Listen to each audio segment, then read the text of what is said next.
Welcome, welcome, ladies and gentlemen. Everybody give a big stretch at the start of the stream. That's how you got to start the stream. Oh, there we go. Hello, and what is up, YouTube? My name is G3Iron, and today we are going to be streaming some Wolcen. Wilson! This is our 5th stream of Wolcen that we're doing today. So what we will be eventually transitioning to is a Mage build. This is currently the build that I'm running. We are using basically all of the skills that people would normally be using that are OP and broken, which is Bleeding Edge. And it's really good. If you're playing Wolcen and you haven't tried out Bleeding Edge yet, you should try out Bleeding Edge. It's pretty good. We are just now getting into a new Endgame sort of tier of gear that is dropping for us, which I feel like level 60 is definitely like a brand new tier of difficulty, brand new tier of loot that drops. So it is quite an interesting play style, and so far it has been faithful. But yes, Diz, Bad Touch, unfortunately, I will be betraying the Bleeding Edge here throughout the stream today. So at the moment, I've already got my passive tree set up for what we're going to be doing, which is very interesting. I have my passive tree set up for what we are going to be doing, but I can still kind of kill stuff using all of the itemization and the skills of what we used to be using. So we'll see how it goes here. We'll see how many times I die in expeditions. But essentially, we are just using Bleeding Edge right now. That's really all we're doing, is using Bleeding Edge. Here's the skill setup, by the way, that I've got for Bleeding Edge. I need to change up one or two things here. I want the one that follows me. Yeah, there we go. Let's do that one. And basically, I don't have any rage generation anymore. I used to have a passive tree, which you can see the build that I used to be following down below in the video description. Used to be following quite a nice build that gave a good amount of rage generation, but right now I'm just completely reliant on flasks, as I have reset up the entire passive tree for when we transition over into Mage. So right now we're looking for gear, basically, to swap over. And then we're trying to level up these two skills. We're trying to level up Annihilation, or these three skills: Annihilation, Winter's Grasp, and Aether Jump. Those are going to be the three primary skills that we use on our next build, and it will be a willpower build. So that's where we're headed. That's not where we're at right now, but that is where we are headed. So that's going to be the story of the stream today: is can we find gear that basically has got cooldown reduction on it. That's what we're looking for, is cooldown reduction on it, because eventually you can just spam Aether Jump and you can just spam Winter's Grasp, and it's really, really good. Essentially, it goes on to 0 cooldown, and it's quite nice. There's a couple other people that have featured this build in the community, which is really nice. So there are a couple different build guides out there available for it, a couple different ways to play it. But essentially, Winter's Grasp is this AoE hard smacking spell that you can stack on top of itself if you're able to get down multiple casts of it. So imagine a similar playstyle in terms of Bleeding Edge, where you cast and then you're dealing damage in an area around your character. But now, instead of dealing damage around your character where you have to constantly stop in order to cast your Bleeding Edge, you actually can continue moving while you are casting the spell. So that is one of the things that has attracted me to that particular ailment build. It's going to stack shadow damage and freezing damage. Those are the two damage sources that it's going to stack. Occult damage, of course, is the apparent source of the shadow damage that you deal. So, and I think it does even a little bit of Aether damage as well. So we'll see what that build feels like. It looks really cool in concept, and so we'll see if we're able to pull it off today. I actually don't have enough points at the moment, and I don't have enough items to make that build work. So at some point today, we may do some trading. That may be something that we do today, just to go out and get some items, go shopping on the Wolcen Discord. But I definitely don't have enough gold at this point in time to try that kind of swap out. I was debating whether or not I would just simply straight up start a new character altogether. and decided against it. I was like, nah, we'll just swap this character over, even though the character's name is Melee Draconis. That's totally fine. So...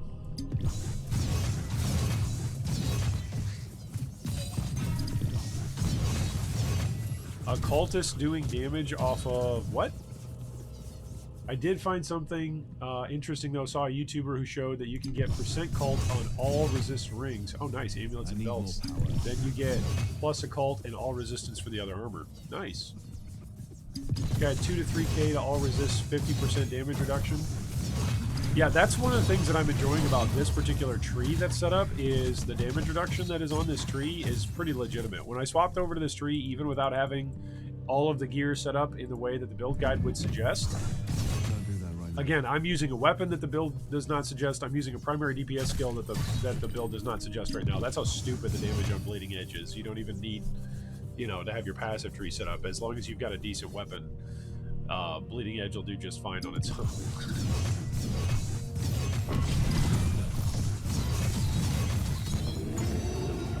Winter's Grasp leveled up. That's good. That's what we're looking for. We're hoping for lots of levels into Winter's Grasp and Aether Jump. Those are the things that we want to level up. Not possible. Because the more levels we get on those, the better cooldown we get on those. And so we're just farming right now, looking for items to drop that will have cooldown on them. That'll be nice. It's not. I think most of this stuff is level 60 stuff that's dropping. Yeah, required level 50. So maybe I need to go on into veteran mode, I think. Or no, champion mode? Am I in veteran? Maybe that's my problem. Maybe I'm in veteran mode. I need to go up to champion mode, that's right. And then I'll start getting stuff that's like level 60 to drop. That's right. So that's what we'll do for our next expedition. In terms of my city building is coming along. I am enjoying that aspect of the game. The endgame city building side of things is pretty fun. Which I feel like wasn't advertised at all. Like, I feel like I didn't hear about city building until I got to city building at the end. And then was like, oh, there's a ton of city building in this game. That's great. Gotta catch my breath.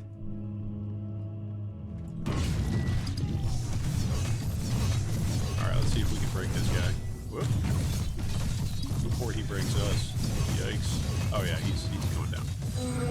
There we go. Easy peasy. And again, mind you, this is without a passive tree set up for this build at all. Oh, that's a nice little hammer there. We are looking for stuff that's got either transfer time or stuff that has got cooldown reduction. Those are the two things that we're looking for.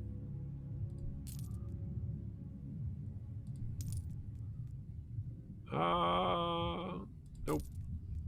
Nope. Nope.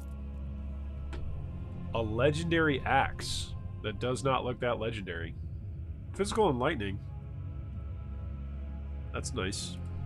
But other than that. Alright, let's learn that. Get some primordial affinity. And let's go to the second part of this encounter. Nice. Enemies will explode upon kill. That sounds exciting. Hey, what's up, PGB Art? You're heading into a meeting soon. Just wanted to remind you to self-promote. Hello, and what is up, YouTube? My name is G3Iron. Don't forget to like, subscribe, and ding the bell if you're enjoying the stream. It's one way that you guys can tell me that you are having a good time on the stream, and that we should keep streaming. So I appreciate that when you guys do that. Thank you for the reminder, PGB. What is up, Oliver? Hey, buddy, you definitely should have bought gear before trying to socket the axe. You think? I guess my point here that I'm making with this particular build is Bleeding Edge is doing fantastic damage without a passive tree behind it. So my Bleeding Edge build yesterday had a completely different passive tree yesterday and the day before. Completely different passive tree that was essentially geared around rage generation, right? And it was fantastic. It performed great. And then today I'm going to swap over into playing a mage. So we're just farming up some gear, farming up some resources for that. And realistically, we're really just getting the day started. So hopefully by the end of the stream today, we will have the full build in action. That is the goal. And that'll be quite fun. So that's kind of our goal today. I figured I could have started a brand new character, but I would have had to like farm all the passive points and all the items and all of the various skills again. I was like, I don't want to do that.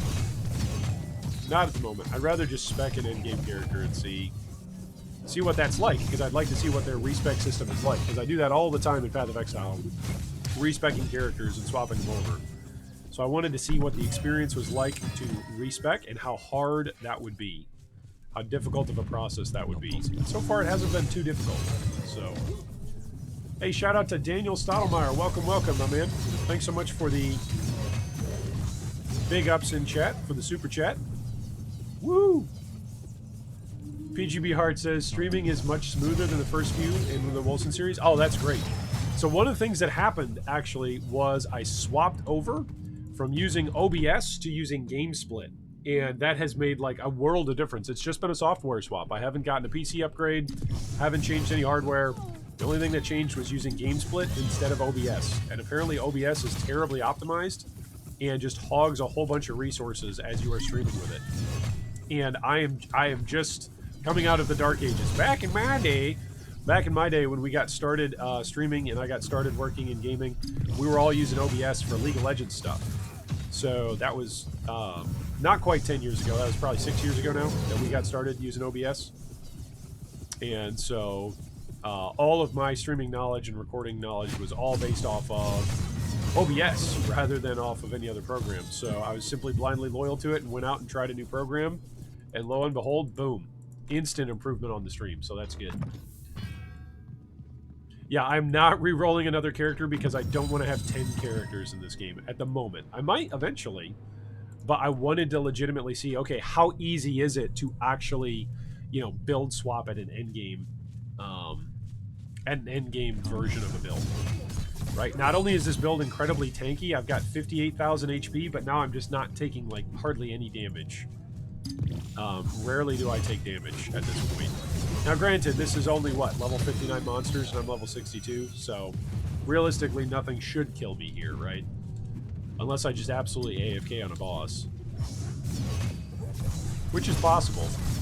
Speaking of which, I think the demon boss with the claws, I think we have discovered, at least in guild chat, on our Discord, I think that's probably the scariest boss so far, in my experience, is the boss that's based off of like the Harbinger demon guy that you first face off against in the very, very first like tutorial mission, where it shows that you can like transform and all that.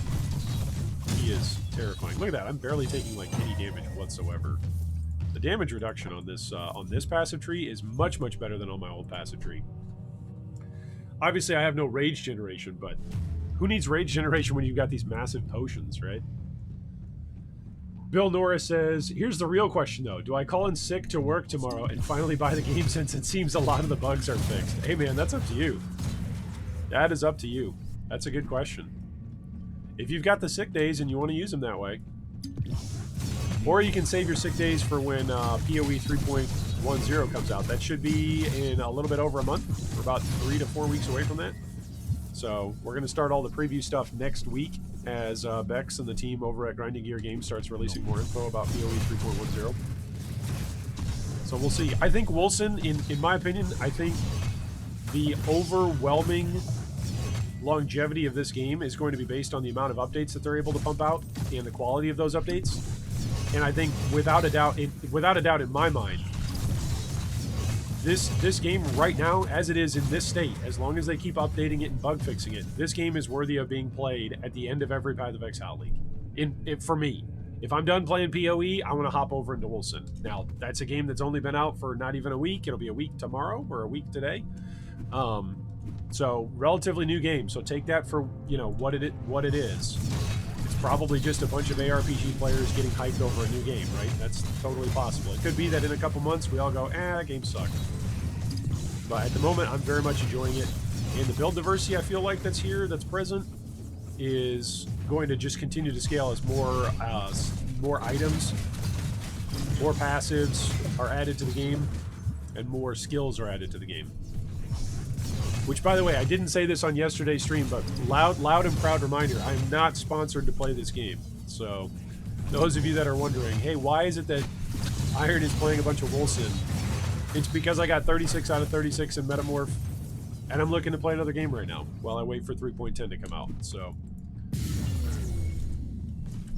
that is the primary reason I'm playing this game, because it actually piqued my interest, and it's actually been really, really fun.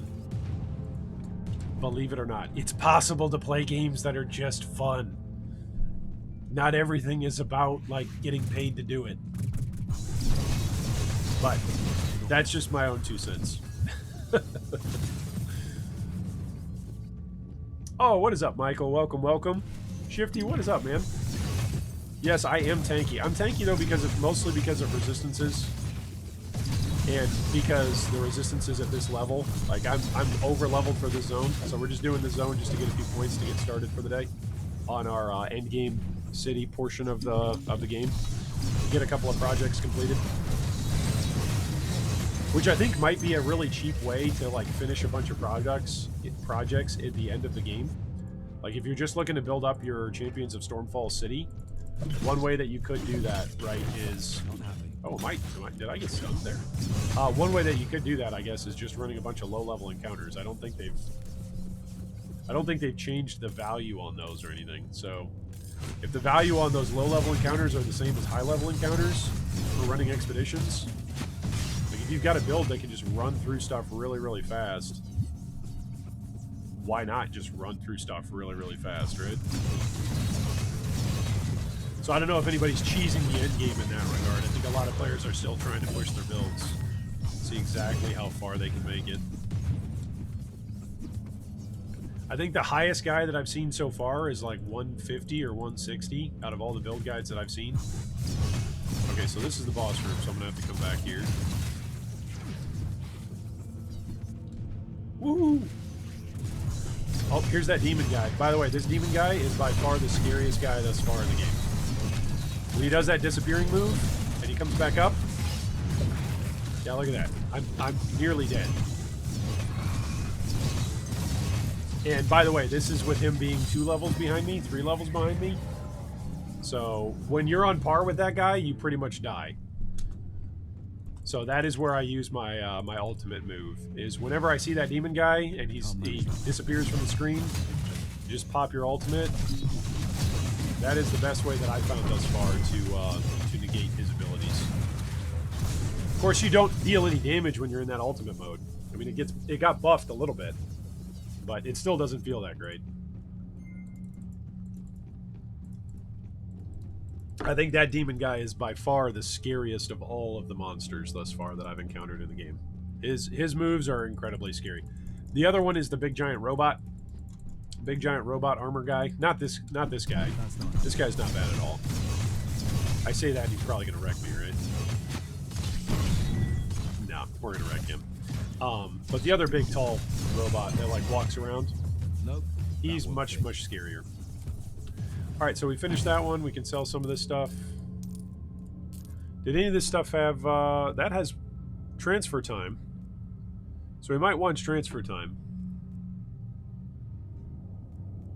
But I think it's transfer time, crit chance. What is it that we're looking for on this build again? We're looking for rage, willpower reduction, and transfer time reduction on gems. And then crit chance and damage, flat aether to spells. That's what we're looking for.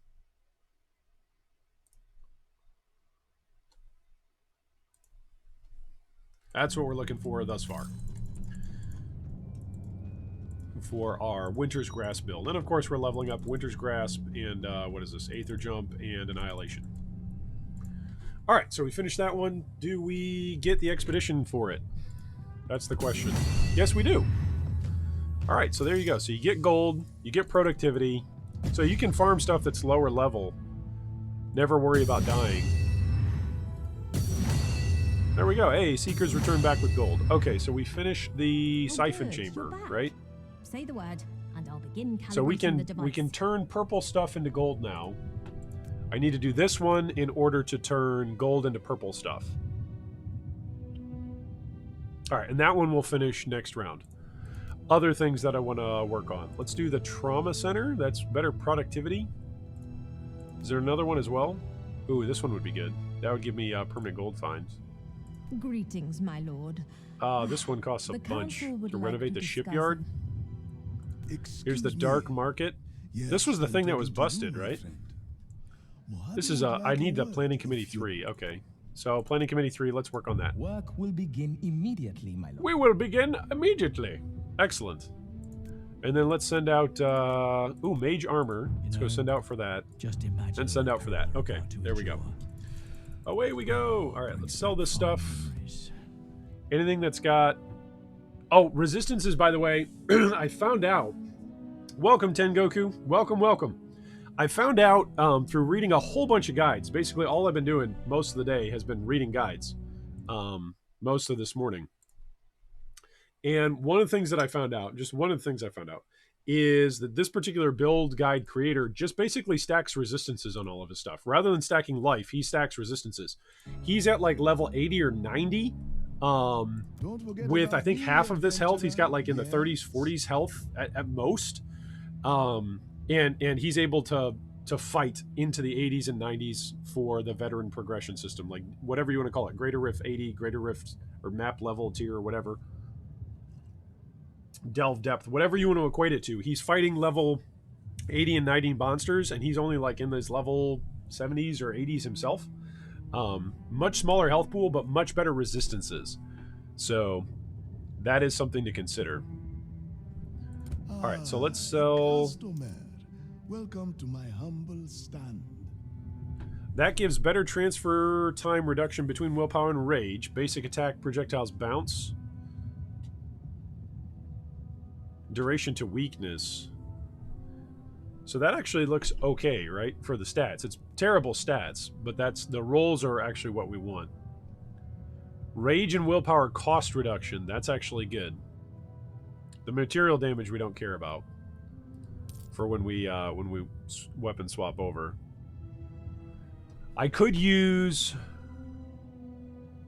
I don't think you can use a staff with a catalyst, right? I don't think you can do that, yeah. But we could use the catalyst with a dagger. We could potentially do that. You know, Mojave is Ooh, plus always the 1 best stamina value. point. That's fun. Rage and willpower cost reduction. Okay, so that's a potential. I think I've just basically got just a crap ton of HP. Ah, there's a little bit of rage reduction on that. Resource generation.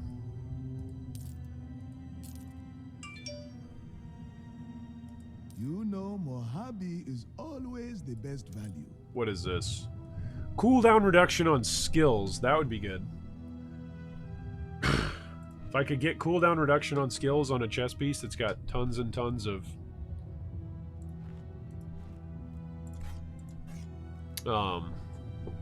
willpower charge, that would be good. Alright, so I feel like we're putting together like a set over here. You have a good eye.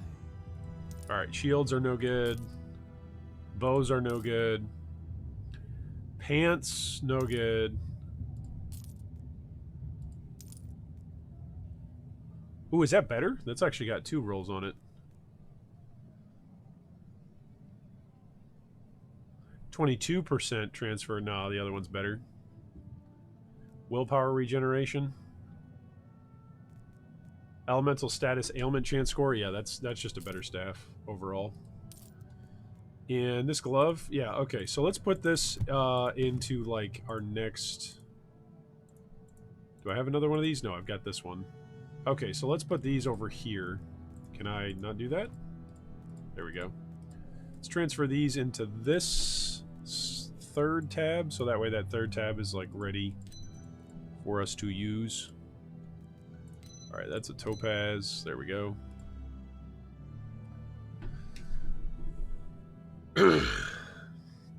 Yeah, the HP right now that I have is not impressive. Don't be impressed with my HP pool. My resistances... Prior to this, I actually had a higher HP pool yesterday off of my tree, but I changed my tree up. I have much better resistances, much better damage reduction. So, that's good. Austin Patton says, what kind of build are you making? we are making a basically what James Moray for America says, a no cooldown vortex spellcaster. That's what we're doing. If you look down below in the video description, you can actually take a look at the current melee build that I have been running for Bleeding Edge, and then you can look at the up and coming Winter's Grasp. Wow, I can't say that. Winter's Grasp build that we will be running. I've already got the passive tree set up, which again I think speaks to how stupid Bleeding Edge is for its damage. That this is a caster like ailment build, and right now, where is it? Yeah, there's almost no damage coming off of the bleed here. This is mostly coming off of what? Critical damage. So it's pretty funny to see how strong Bleeding Edge is. Browse my wares. Even with all of what we've got. All right, so let's go to the champion mode and let's see if we actually can still kill stuff. We'll see. We'll see if we still can kill stuff at this level. The last level was a joke, but it was basically our own level. So we'll see if we lose this expedition a few times or not. That can't be The done. gear here is definitely much better as it drops. All right, so the damage is already much worse. You can tell that they've got much better resistances. That can't be done. I have 0 rage generation right now, by the way. I'm just depending on my flasks. Like, I have no rage generation on hit, no rage generation on kill. Actually, I think my ring has got... Yeah, my ring has got rage generation on kill. But other than that, we are regenerating willpower because I reset my passive tree. So whenever I was complaining about rage generation yesterday, it's going to be that times 1,000 today. Oh, goody. This guy's totally going to kill me, isn't he? Oh, nope, we broke him! We broke him! Get him! Yeah, it feels good. That's so great when you see something that you think is going to kill you. And you have this little rush, like, oh no, I got to beat him before he gets off his moves.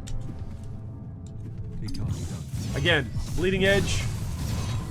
Something about Bleeding Edge as a skill in and of itself is just ridiculously stupid strong. Maybe it's just in combination with the weapon, because I've got like a really stupid good weapon right now that's critting a whole bunch. So Manage that really now. maybe that's what it is. Maybe it's more about my weapon than Bleeding Edge, but I think it's probably Bleeding Edge, because the number of people running Bleeding Edge builds is a lot. Bad Touch says, the Transmute Forge was bugged before, it's still twitchy about using it. Yeah. I would be wary about it. Wait and see if somebody else uses it. See if it works, right? Quantum Dot says, I am used to playing a tanky build in PoE. I tried a Raider, and God, those Metamorphs are rippy. Yeah. Good luck playing a Raider against a Metamorph. Unless you freeze it, right? Unless you freeze it or instantly one-shot it. Kevin Guy says, which part of the tree did you go, Mr. Iron, for the resistances? In my tree, there's a couple of different spots that I go for damage reduction. So Time Weaver gives you this stat. So it says, a portion of the damage you receive is delayed, and this delayed damage does not interrupt force shield regeneration. Your maximum health and force shield is reduced. You only take 40% of an enemy's attack when it hits. The rest is inflicted 1 second after the hit. Your health is then set to 85% of maximum, and force shield is set to 85% of maximum. So essentially, you have a smaller, maximum health pool, right? You cut down on the total maximum health pool that you have, but you take a bunch less damage. You take a bunch less damage. And I'm not sure, to be honest, if this is bugged or not, because it feels like when I take a hit, it feels like the second part of the hit isn't applying. It's supposed to be an anti-one-shot mechanic, right? It's supposed to be, hey, when you get hit, the hit is delayed. And so you're essentially taking that hit over a couple of chunks of seconds or over a chunk of 1 second rather than instantly. But I certainly feel like that damage is seriously getting reduced. It might just be getting reduced by 40%. That could be part of it. Then the next thing that you can do is you can go behind that for practice stamina, which is another 5% HP and force shield that you get. Look at that. I'm just tanking all this damage over here. These guys are level 73 mobs, and I'm just like, yeah, whatever, guys. Let me explain my passive tree. Over here to the bottom, I've got Exorcist for Branded Burst. After a few seconds of not being hit, you gain a tenant point. When you are hit, you ignore a percentage of the damage and lose a tenant point. So you can stack up to, what is it, 5 tenant points is what you can get? Yeah, you have a maximum of 5 tenant points, and then 1 gets consumed whenever you are hit. So when I go into the boss chamber and I first fight a boss at the end of a map, I've got 5 tenant points, and that's what, 5 times 15, so that's 75% damage reduction on the hit that comes in. And remember, every time you get hit, you only lose 1 tenant point. So that means that when he hits me the first time, as long as he doesn't have multiple hitting abilities, if it's just 1 hit, then that means that I drop down from 75% reduction on the first hit down to 60% damage reduction on the second hit. So I'm still reducing a considerable amount of damage throughout the fight if I do get hit by the boss. That is quite a solid defensive mechanic. If you're anywhere close to it, you should get it. I was quite surprised swapping over to it, and I was like, yeah, I'll swap over to it. We'll see if my character can still survive, whatever. It's like, oh, yes, my character is way more tanky than I was yesterday with over 60k HP. So, that's my answer. Those 2 nodes, and then I think there's one more defensive node. Is it down here? That's my willpower regeneration. I thought there was one more defensive node.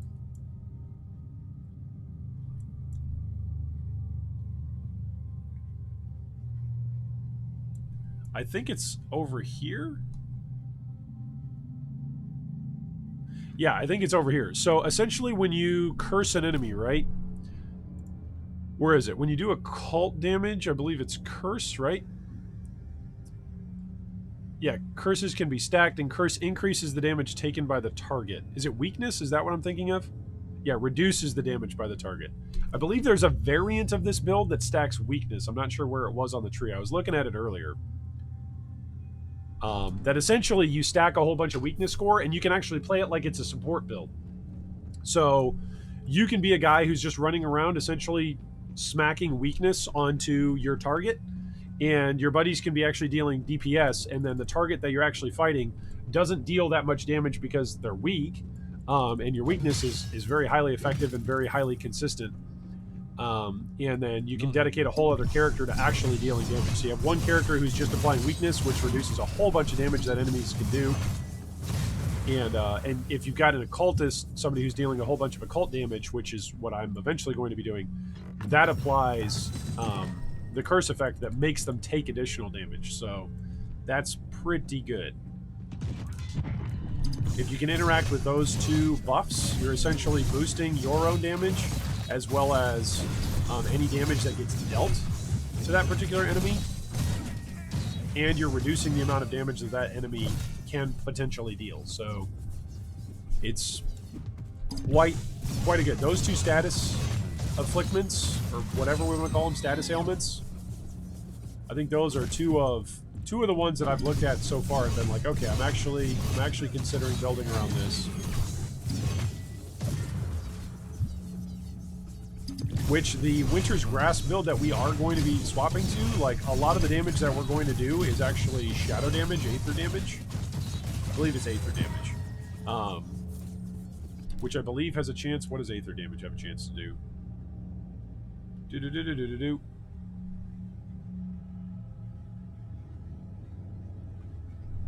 Which one is it? Is it stasis?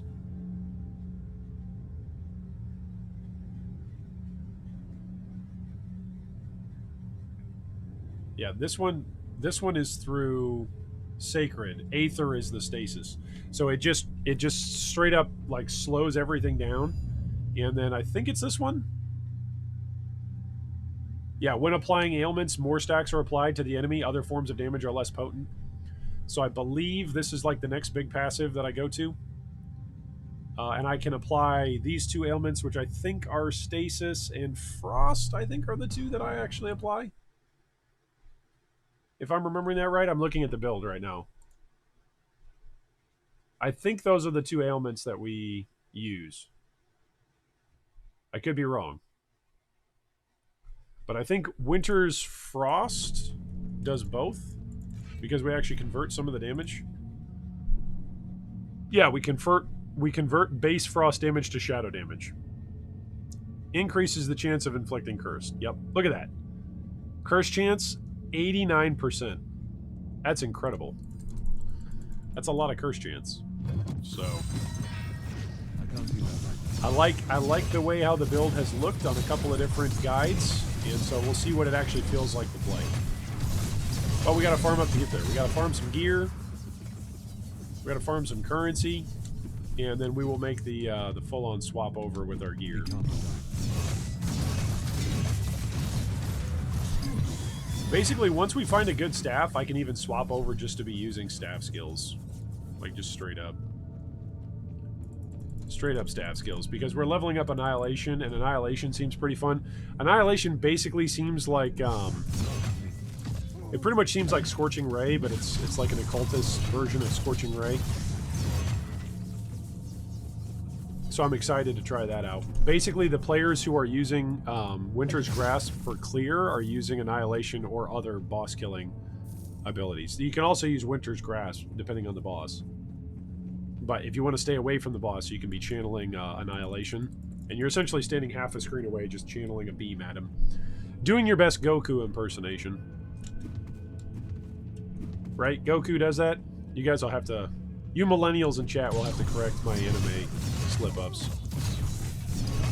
The only anime I know is all outdated. It's all boring, grown-up anime. It's lame. I'm not hip with the kids like you guys all are. With your Dragon Ball Z references.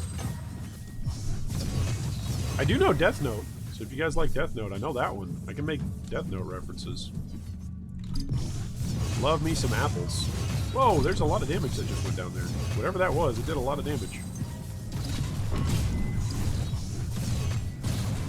I might actually have to pay attention here. Yeah, this is a lot of damage. Whatever it is that's actually doing that damage, it's a lot. Oh my science. Am I gonna go down here? Oh no, he's broken. I'll manage that one. That was a close one. That one's not even the boss. Jeez. Oh, we got a map. Nice. We don't need swords. What we need is stabs. Swords are no good for us right now. Catalysts are no good either. Whole bunch of this stuff. We need this purple points so that way we can continue to dump purple points into our various skills that we're going to be leveling up. Because that is something that I enjoy. I enjoy that you can just like farm resources and then level up your skills when you do a character swap like what I'm doing here today. I like that you don't have to create a new character and have to start out from zero all over again.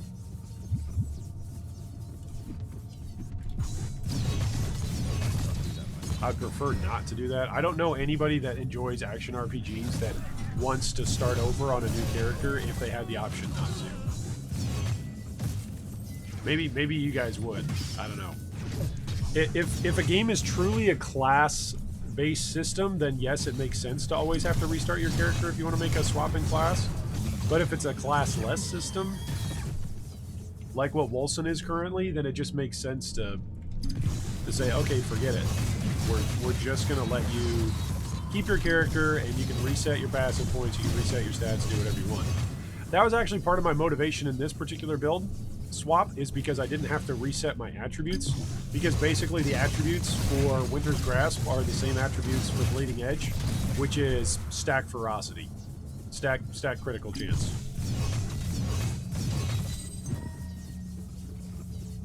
And that's pretty easy to do, luckily. At least on this build. Alright, this guy might get me. I can't do that. Oh no, he's already broken.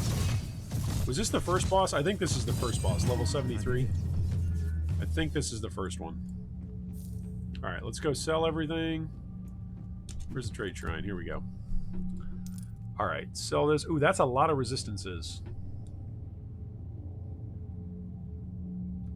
It doesn't have any of the willpower regeneration that we want. That's got willpower regeneration, but no transfer. I think I'm going to have to roll the sockets on that stuff. Ooh, that's got rage and willpower cost reduction. So that's nice. That's got willpower generation and stamina regeneration. I don't care about the stamina.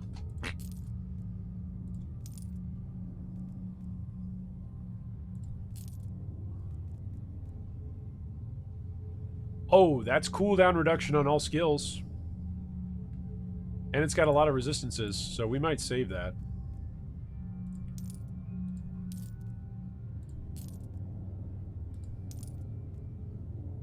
That's a lot of health. 22 all resistances? Wow. So we're going to use that to replace this 642. Yeah.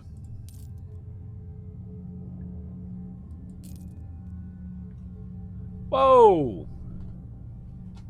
Is that better than this axe? That's rend and physical damage. Oh, but it's got shadow damage on it. Bummer. No, I'm selling it.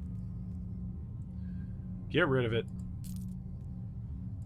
Not going to be an upgrade for me.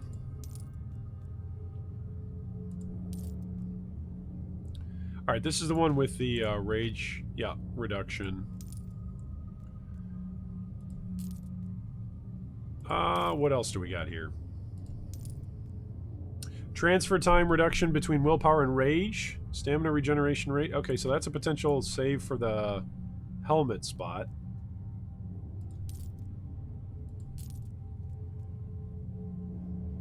Alright. And then all the rest of these we will pop. Whoops. Alright, so save this stuff for our potential other character. And then what level is it? I need to look this up. What level is it that I can get high cooldown reduction and have it be perfect? So that way it has no cooldown. Is it max spell level? For Winter's Grasp? I think it is. Winter's Grasp. Let's see what its cooldown reduction says.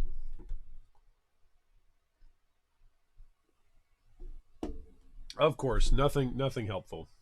Thanks for being super helpful. It says its base cooldown is 9.4 seconds. Yeah, I get that.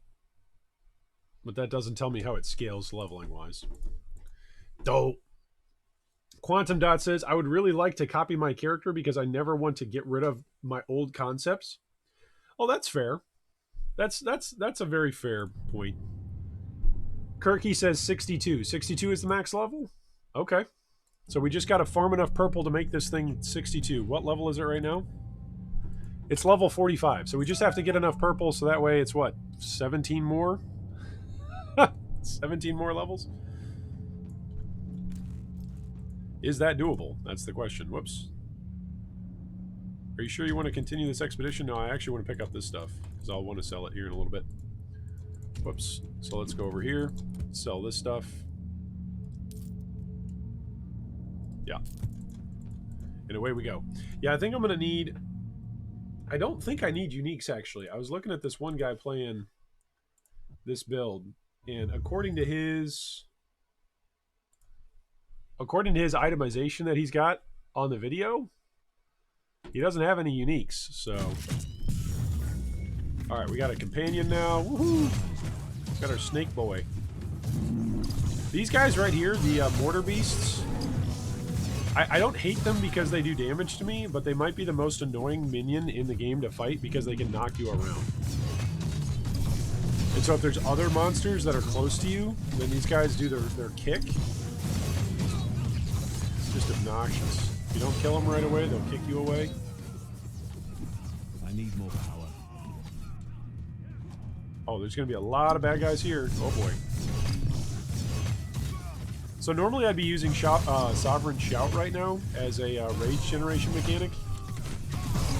But we are just relying on our pots because I want to level up as many of these different skills that I can. And your skills don't level up if you don't actually have them on your active bar.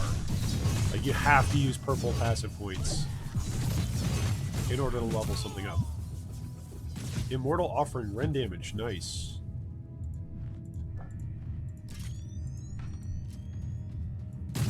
Really? Really, buddy? Aether imbued, and he's tough.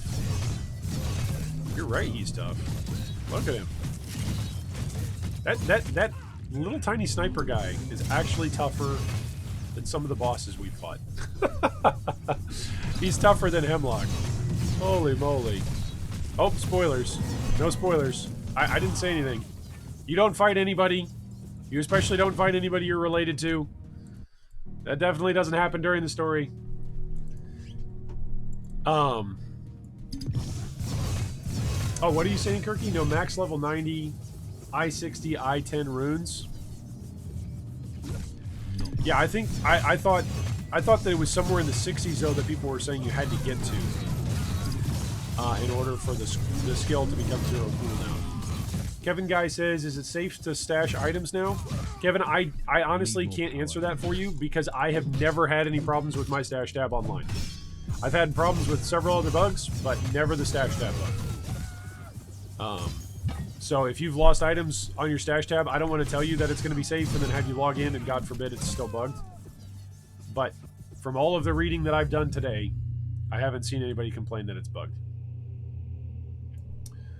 Okay, so where should we go from here? He's got 75 passive points spent. So I apparently have a couple passive points that I need to spend in here. He grabs over here. He grabs over here. He grabs over here. He grabs over here. What else should I grab? Ailment damage. Status ailment score.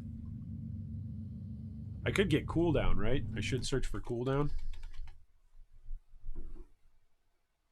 Why isn't this loading for me? I'm going to go use the Wolcen.dev planner. The official Wolcen website planner doesn't work as well as the Wolcen.dev planner does. Alright, let's look up cooldown. It appears to be that there's some cooldown built in. Oh, over here? Oh, that just has the burst of HP cooldown. This has got cooldown over here, 10% reduction of skills. What else? Over in the assassin tree. Oh, there's some dash cooldown. Okay. So I guess there's really only a few cooldowns, actually. There's only a few global cooldowns, and they're in the middle of each tree right here. 10% cooldown reduction for all skills.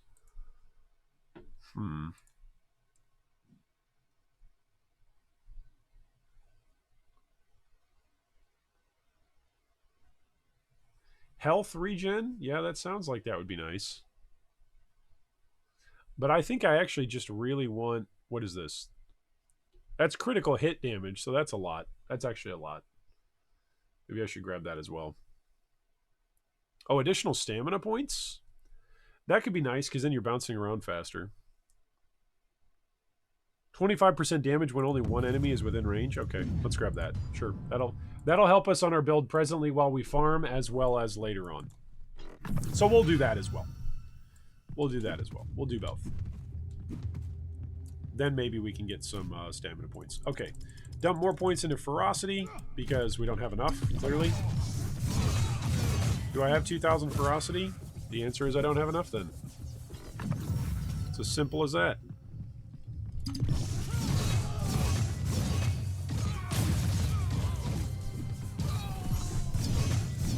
Oh my. To quote George Takei. I'm still blown away by the fact... I'm just going to be saying it all day. I'm blown away by the fact that I have a passive tree that is set up for dealing dot spell damage. And I'm using Bleeding Edge and clearing level 74 monsters? It's just got to be this stupid weapon that I'm using. That's what... I'm just going to blame the weapon. I guess I am also scaling up crits, so that, and my ferocity is also scaling, so that does apply for the build. That makes some sense. Makes some little bit of sense, but I don't know. All right, I'd love to hear from you guys in chat. Here's the question of the day. Did you purchase Wolcen? Yay or nay? Did you purchase it? Are you playing it? Or are you just watching today because you're like, I want to watch and find out if this game is good? Oh, yay, more purple points. We need lots of purple points.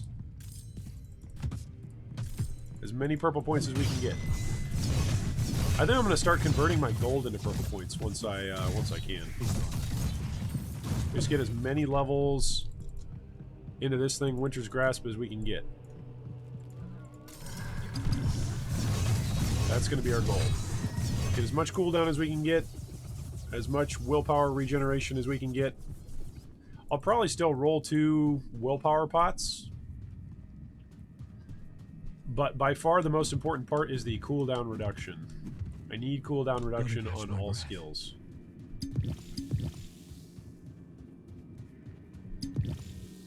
Alright, look at that. We've got all kinds of rage here. Look at this. We're just standing here tanking all this damage. This is delightful. Absolutely delightful. All these guys are just getting rocked. This is great. Oh, level up on Aether Jump. That's great. Woohoo!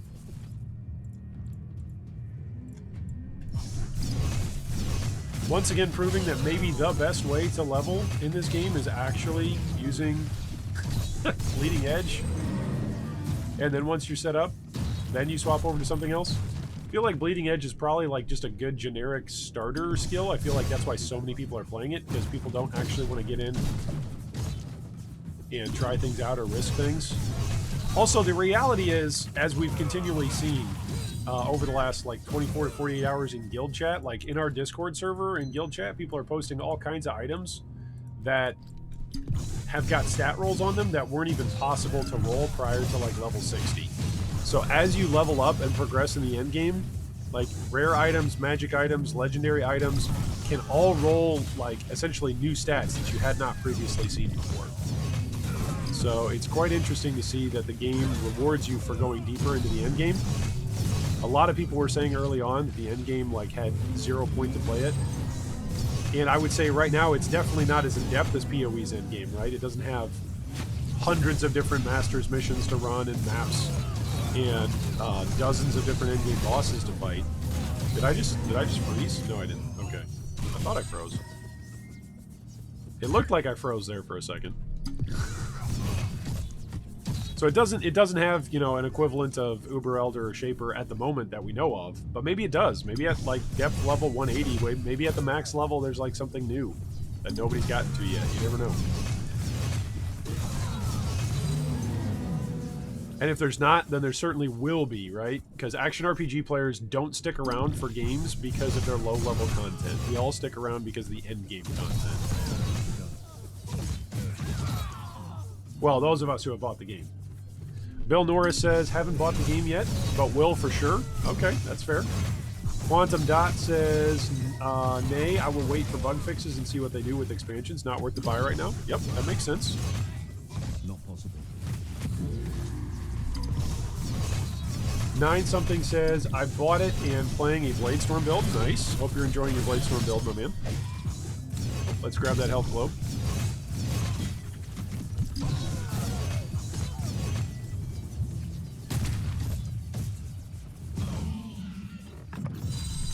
Oh, look at all the money. Money. To quote the late, great Eric Cartman. Money. Anything on here I can get rid of? A couple of things.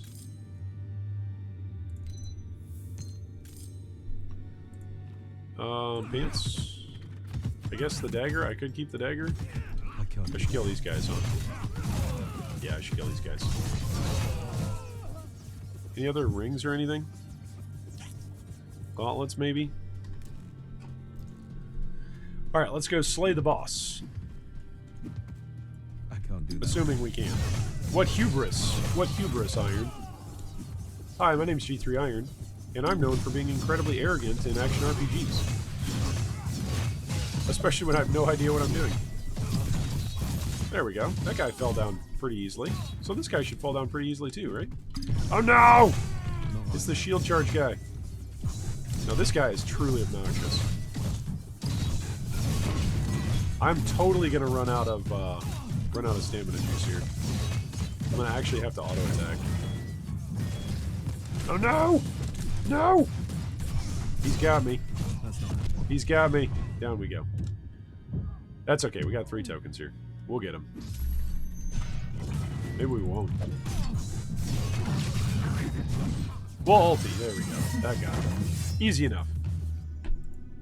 Alright, can we go and sell? No, this is just awkward. I'm in my ulti mode, and I'm like, hey, trader, can I come make a trade? With the 2 serpent skulls floating over my head. That's fantastic. Alright. Resource generation. But what do I have on my boots for this yet? None. What am I looking for on boots? On all gear, this is what we're looking for on all gear. By the way, this is the website that I'm looking at. I'm posting this in chat. There you go. That is the build that we are following. So it says on the gear, chest or helm, we're looking for heavy, which gives us the Siegebreaker nodes. Oh, am I going to die here? Is that what's happening? Is something attacking me? No, that's just my HP not regenerating. Okay, that's fair. The Siegebreaker nodes, where are the Siegebreaker nodes? They're all the way down here. Yeah, so this is good because if you have a, what is it, a heavy chest piece, all resistance bonus gets doubled.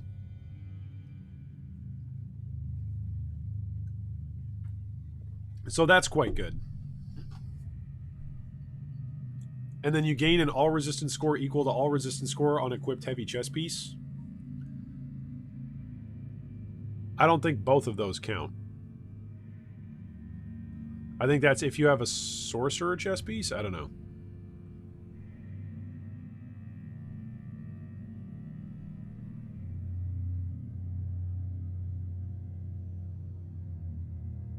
I'm not sure how that's worded. That's worded kind of funny. But yes, this is one of the passives that we go and get. So no wonder why on his build he's using like a chest piece with like 1,000 all resistance, right? Cooldown is also on everything. Rage, willpower reduction, transfer time reduction on gems. Huh.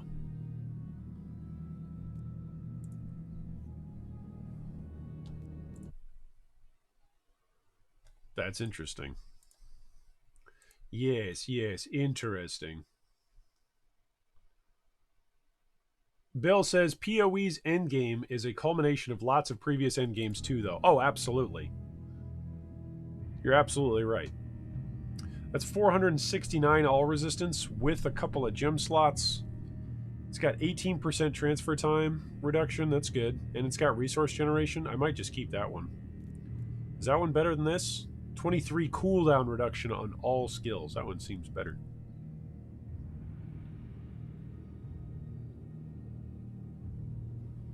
That's just a lot less. Yeah, that's just a lot less. So get rid of that. Get rid of that. Keep this. Get rid of that. 23% cooldown reduction. Does this one have cooldown reduction? No, that's got transfer time. I want cooldown reduction and transfer time, right? Isn't that what I want? He says rage or willpower reduction. Not cooldown reduction. Okay.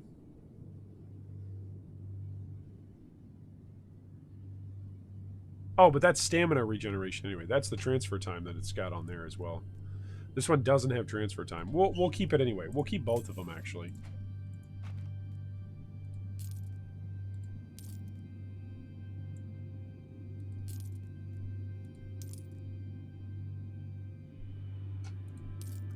Was that plus 10 willpower regeneration? Not, yeah, not reduction. Bummer. It's a lot of health. Shadow damage added to spells? No, that's the one that I'm using. Dope. Boy, that's an annoying bug. Alright. So we'll keep this stuff. We'll keep this stuff, and we'll keep trucking along. Keep on trucking, baby. All right, next level. Away we go.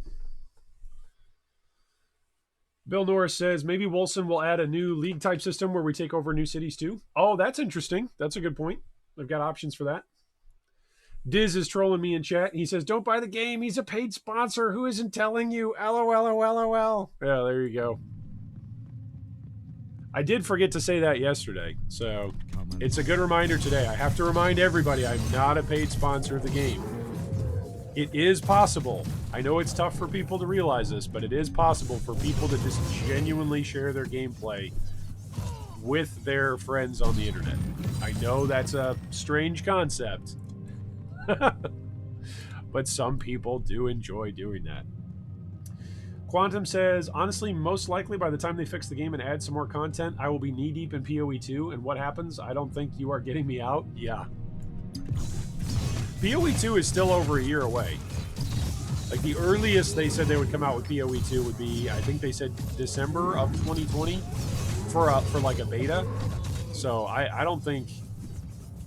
I think if Grinding Gear Games is going to disappoint us in something, or if they're going to learn anything from this particular release, they're going to learn, hey, look, we better work on our product and make sure that it's tip-top shape, because right now, more than ever, there is more emphasis that is being placed on the polish and the finish and the optimization of games in the action RPG genre. That as a point of emphasis amongst consumers is at an all-time high right now. So, for instance, no matter what they do with the release of 3.10, I am fully expecting there to be comparisons. As soon as there's a bug that shows up with 3.10, people are going to start saying, oh no, it's Wolcen all over again. Yeah, people who are hyperbolic and people who want to make a mountain out of a molehill, right? Those sorts of folks are always around inside the gaming community, so there's always somebody inside the PoE community crying out that there needs to be more optimization in-game. And while that's true, it's not beneficial for Grinding Gear to stop their regular production of content, which provides them income. And it would simply slow down the growth of the game. The game is still growing, by the way. Pretty much every new league, there's more players who are either returning to PoE or just joining up to play PoE. So, Jackal says, look, I enjoy the game for what it is, but let's be real, this is a beta. Yeah, that's fair. Even if it's possible for them to fix all the bugs in the next 2 months, they have a long way to go on balancing. Yeah, that's absolutely true. I think balancing, I think I said this on somebody's comment the other day on one of our videos. I think balancing is always tough when you're a new game company. When you look at some of the veteran game companies out there, like Grinding Gear Games, or even like Riot Games with League of Legends, or even Steam with Dota Underlords, or with just Dota, right? Balancing is not something that ever is to any particular majority of the players' likings, right? There's always something that's going to be more meta than something else, especially in competitive games. Thank goodness that action RPGs aren't competitive in the same way MOBAs are. Otherwise, you know, the fact that this item or this skill is better than the other would be even more apparent. So, thankfully, it just manifests itself in what builds we choose to play. But it doesn't manifest yourself in like you're actually actively hampering your ability to complete a game or to win a game if you're choosing something that's off meta. Like, you can still play the game and enjoy the content. Whereas in a MOBA, right, if something's absolutely busted or broken, there's not much you can do about it. If you're on the receiving end of it, that is. I think I actually wasn't hitting him there for a while. I think I was too close to him for my axes to hit him. That's obnoxious.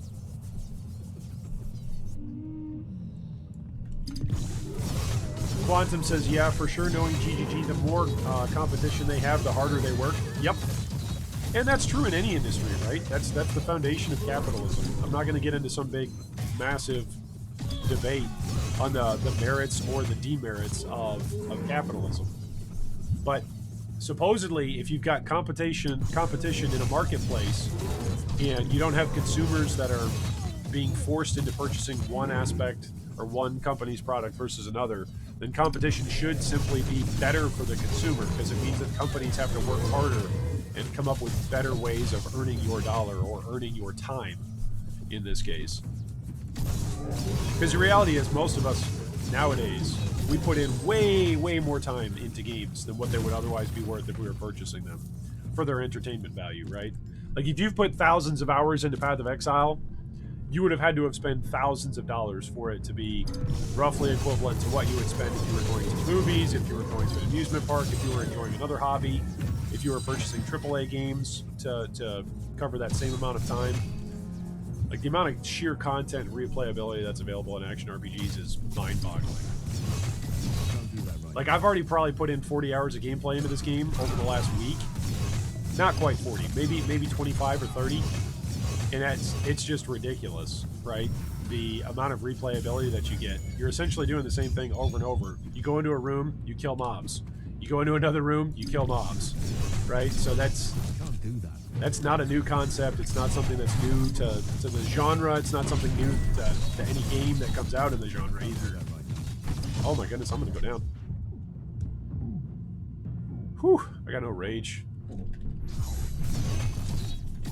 I don't think I'm going to get rage either. I need a healthy.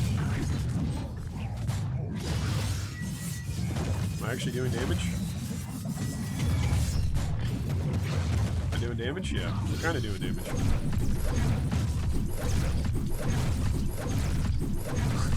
This ability is so silly. Oh, man. I can't do that right now. Oh, no, I don't have any rage. I actually have to auto attack? No! This is terrible. I'm so gonna die here. I'm gonna fail the expedition here. Just because I don't have any rage. Alright, I gotta kill one of these guys. There we go. There's one down. There's two down. Nope, I'm gonna fail.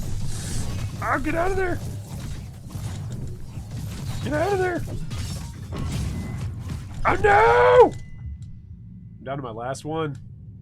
Do I kite this guy out? Is that what I do? I just run away? Brave, brave, brave, brave, Sir Robin. I just run away. We'll just run away. That's what we'll do. Look at my rage. My rage is building. Not mine. Yeah, there we go. Kite him out. Let your rage build up. We actually had to play the game there for a second. No, you couldn't just that AFK. Alright, let's pop these. Means I can pick up a couple more things. There we go. Alright, this expedition is a success. I almost lost it there at the end. I did my best to try to lose it. Whew! Quantum says, I like how we are all writing paragraphs. Strange stream chat. Hey man, that's what G3 is all about. We're all about sharing our ideas and having a good time and having a good discussion. What's the point in being a part of a community that enjoys in-depth discussion if you can't actually have an in-depth discussion? Speaking of being a part of the community, time for a moment of self-promotion. If you're enjoying the stream, if you're enjoying the chat, if you're enjoying our discussion, then feel free to go ahead and smash that subscribe and ding the bell. So that way you can be notified about more stuff, more discussions, just like this one. The injector sheet has been constructed. Injector sheet? What are we injecting? I don't know if I want to be a part of this.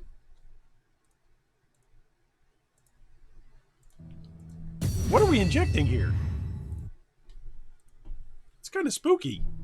All right, what do we get? A one-handed dagger.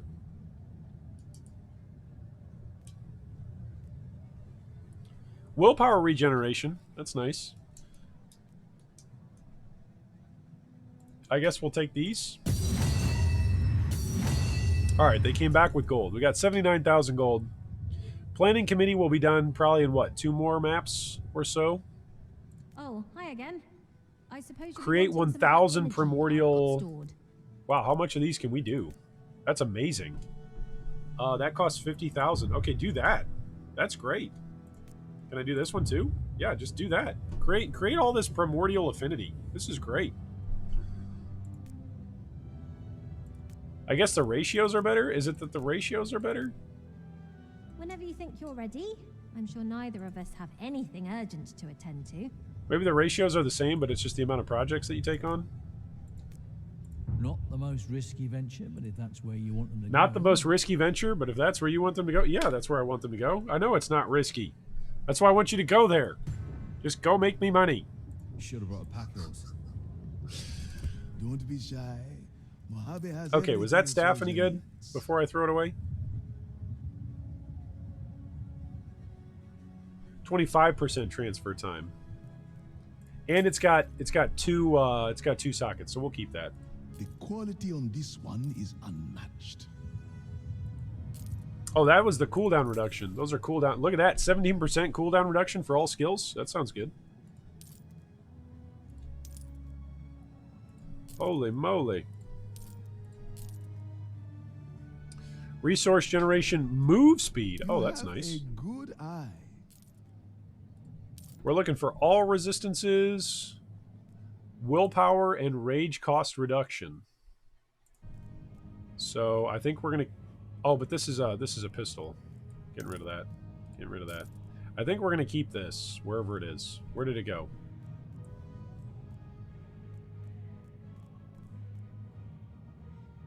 Where did it go? Oh, it's generation. Okay, never mind. Are we keeping this? Getting rid of this. Getting rid of this. Getting rid of this. Get rid of Your that. patronage is appreciated. Your patronage is appreciated. Why, thank you, my dude. Alright, so is this better? Transfer time and resource generation, is that better than cooldown reduction? I don't know, let's test it out. This is one of the things that I like about this game, that you can test stuff out in town. So if I do this, Not happening. the cooldown on that is still like 2%. Reduces cooldown, okay. And then where's the next one? There's another one that's on here as well. It's this one, this one, this one, and then this one, and then this one too. That leaves the damaging area. Okay, so I got to level it up some more. But that reduces the cooldown even more. Okay, so our cooldown is 1.1 second right now. So at 1.1 second, that's what that looks like. Not happening. If I swap these out... Nope, that's not the one. I swap that out. What's that cooldown do? The cooldown is down to 1 second.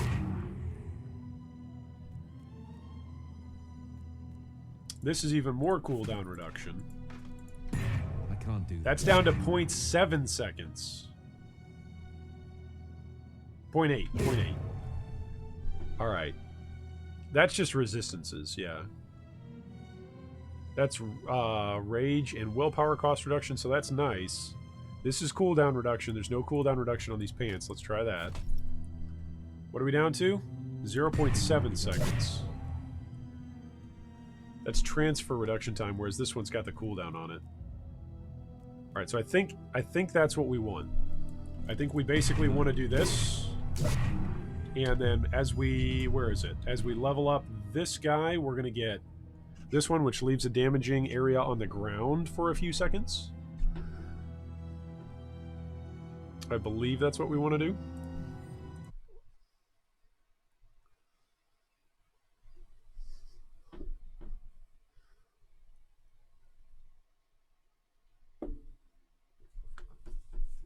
Josh says, just found the unique helm Galnezek. You want or need, man? It's a caster helm. Thanks, Josh. I'm actually not familiar with all the uniques, so I have no idea what that helm does. I know that it's not needed for this particular build at the moment.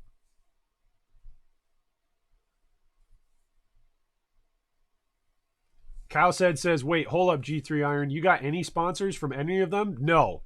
I have 0 sponsorships, okay? I play 0 games. I get paid to play 0 games whatsoever.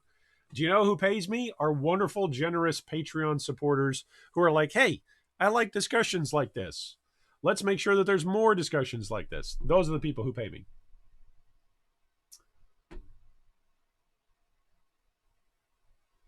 Most of the world still has the equivalent of modern dial-up internet, and you want game streaming? Lol. Yeah.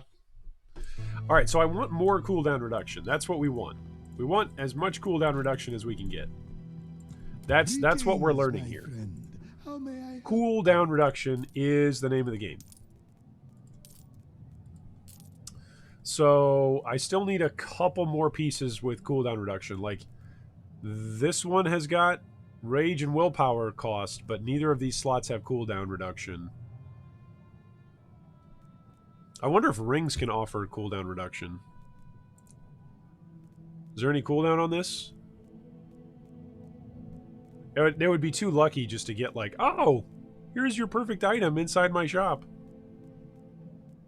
No, this stuff is all going to be junk. I might as well just continue to farm.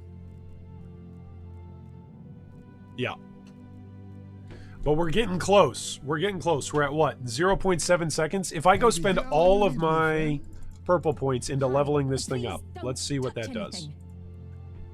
Because that's totally justified. Alright, so let's level this up. Ooh, I am only going to level it up like once. Okay, now what is it at? 0.6 seconds, so look at that. So we can leave this... That's getting close. It's not leaving several stacks on top of each other, but that's getting closer. Alright. I'm starting to see the potential here. I'm starting to see it. Alright, Aether Jump also has some other bonuses here. So what is that? What do we do for Aether Jump?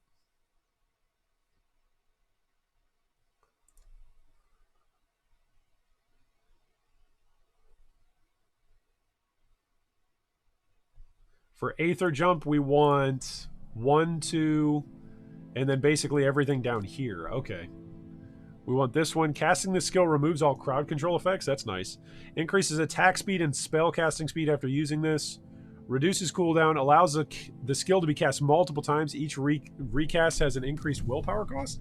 Let's try that. Let's see what that feels like. Oh! Oh! That feels great. All right, we have our mobility skill. I'm liking it. You guys see this? I'm liking it. Ba-da-ba-ba-ba. I'm Aether jumping. All right. So let's see here. He also says on the build, we want to include with our gems transfer time reduction on gems. So what gems have transfer time reduction on them? Do any of these?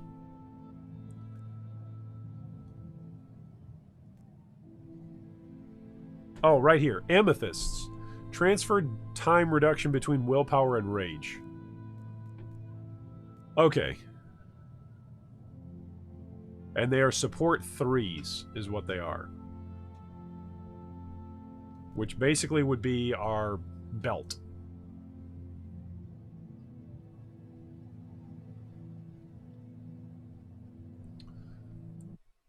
Note, it requires Winter's Grasp at level 62 for 0 cooldown. Oh boy. Where are we at the moment? We're at level 51, so we got a ways to go. But if I can start converting my gold, that's what I'm telling myself. If I can start converting my gold into purple stuff, that'll be good. Okay, so let's go back to this. Let's go back to our setup. Let's keep this stuff.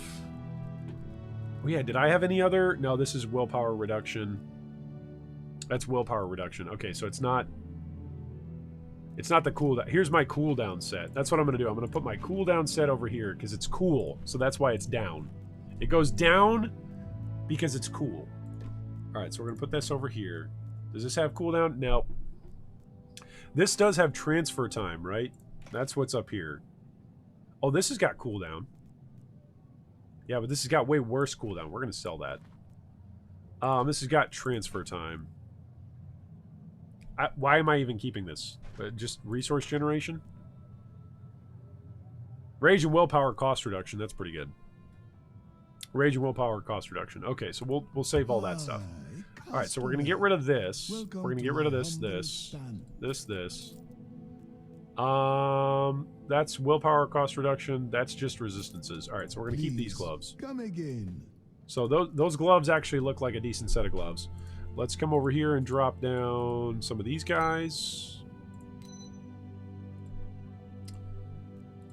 What kind of map is that? A dungeon guarded by its boss. I like these guys. Oh, we should do this one. We should do this one. That's only level 49. That's going to give us a whole bunch of gold. We can turn that gold into purple stuff. All right, so let's do that. Contract. Give me a second. There we go. Let's go kill a whole bunch of omens. Let's go kill a whole bunch of gold goblins. Oliver says, I'm back from having a smoke. Have I missed much? Well, let's see. We've debated our build. We've debated the merits of the end game of this game. What else have we chatted about? We've chatted about online streaming of gaming and gaming sponsorship. What else?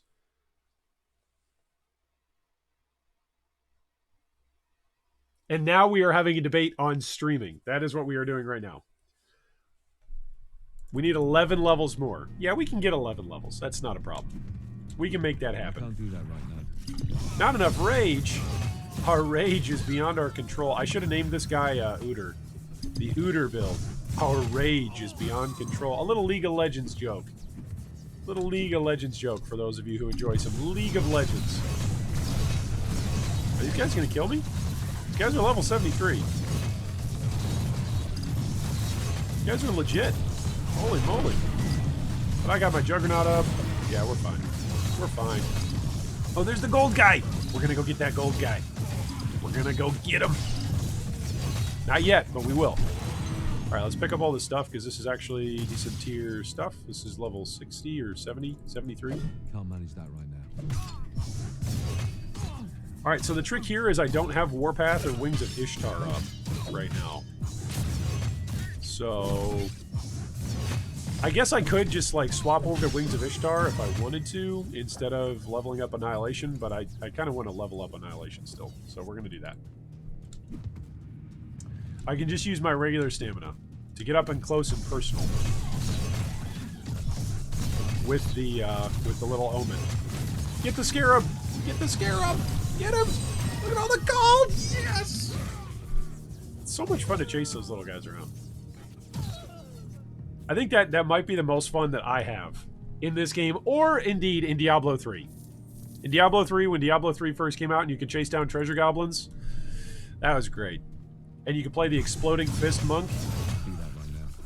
I know we're all PoE fans in here, and so therefore we automatically hate Diablo 3. None of us are allowed to look fondly on Diablo 3, but really quick, Diablo 3 time. Back in the day, Exploding Palm for Monk used to have a bug that when you would apply your damage to one target, if you applied it to the whole pack, essentially the pack would triple the amount of stuff that it would drop because the game couldn't differentiate between which mob died at which point in time.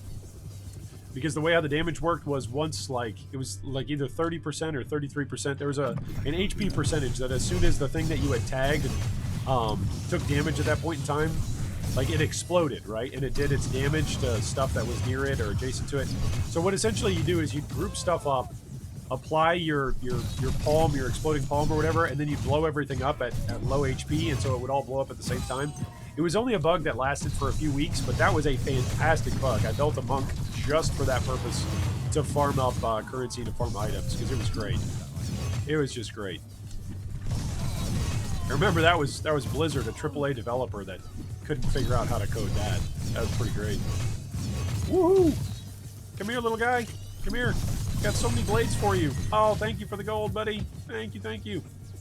Look at this. And these guys, they not only drop gold, but they drop items as well. It's so great.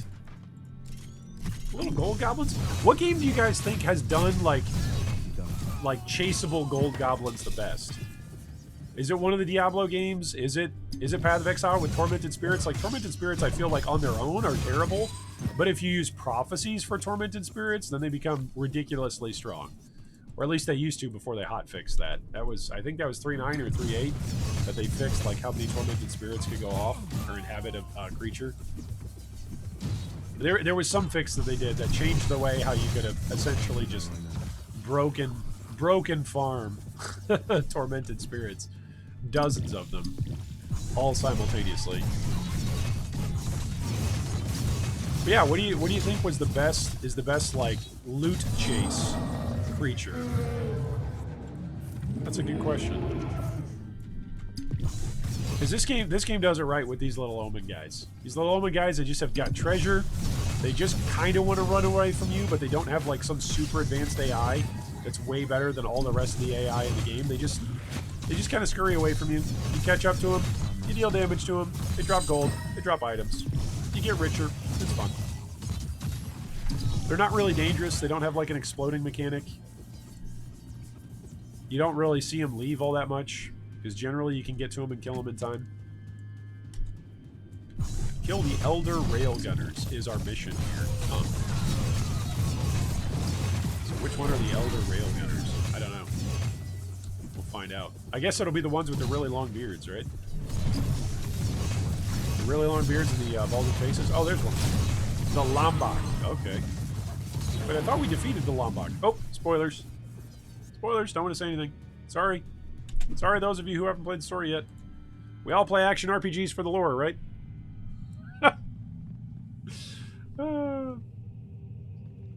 What country do we live in? Did we just jump back into 1998? I live in the States, by the way. Not sure where y'all are from. But I'm in the States. Are we in the late 90s now? Early 2000s internet? No, ASL? Is that what we're doing? Are we doing ASL in chat right now?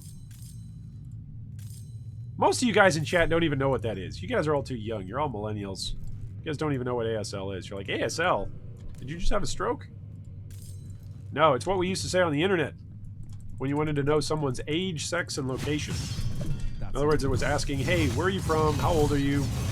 It was a get-to-know-you mechanism. Oftentimes, you'd ask people in random chat rooms, ASL, and then you'd start talking about games or start chatting about music. It was back in the days of the Wild West of the internet. Back when none of you kids were even a twinkle in your daddy's eye. Alright, curse chest. This should be easy, right? What are these mobs? Level 73? Easy. Oh, there's an Alistair. Kill the Alistair. Down he goes. No? I swear, sometimes Bleeding Edge doesn't hit. To those of you who are playing Bleeding Edge, does sometimes it just not hit? I feel like sometimes it does not hit. Alright, let's get out of the treasure room. Oh, is there more stuff here? More stuff? Nope, no money. No money, no purple essence. We don't care. Look at this. We've got our 4 tenant points, 5 tenant points, so we're taking reduced damage. It's so nice. So nice to have reduced damage. And then to not get one-shot, to have one-shot protection because of our other passive. I forget what it's called. What's it called again? Exorcist and Dire Juncture. Those two in combination with one another, they feel pretty good. I feel like this whole tenant stacking thing would not be as good if monsters were closer together in this game. Like if you genuinely were going from pack to pack, then I don't think it would be nearly as good. Whoops. Don't switch to that weapon. That's a terrible weapon.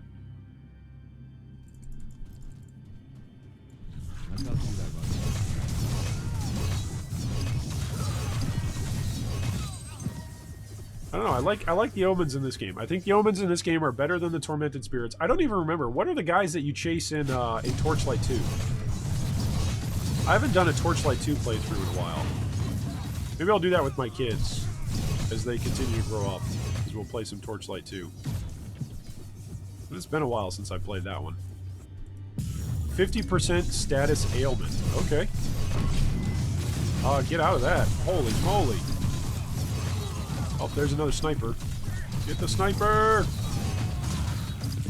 Legolas! Take him down!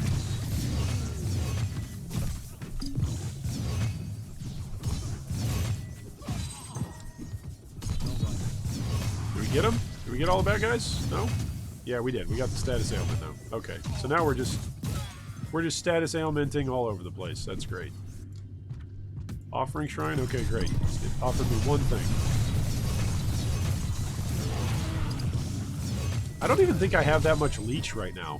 I think this is just all defensive nodes doing their work. I'm pretty sure that's what's going on right here. Oh, another interact. Good, good, good. More purple stuff. Give me purple. I want more purple points. Purple points. Woohoo! At some point, I'm going to accidentally click on my weapon when I go to swap out something. Get the guy! No, get the guy! Don't let him get away! Yeah, we got the guy. Alright. That was a lot of gold there. Another interact. Oh, here's the other railgun guy. Oh, quit moving! Stop it! Stop it! Jeez. Alright, let's use this. It's too big. Use this. Thank you. Alright, is this the last guy? It should be getting close to the last guy, right? Should be getting pretty close. Yeah, that was the last guy. Alright, through the portal we go. And that was the map. Alright, what do we get? Welcome back. I'm probably the wrong person to ask about recent Resource generation. That's a lot of health, but whatever. What's the most expensive on these? 590? Yeah, we'll sell it anyway. All right, let's go sell some of this stuff. Speaking of sales, Mojave has everything a soldier needs. that's rage and willpower cost reduction. So we want to hold on to that. All right, what'd you guys say in chat?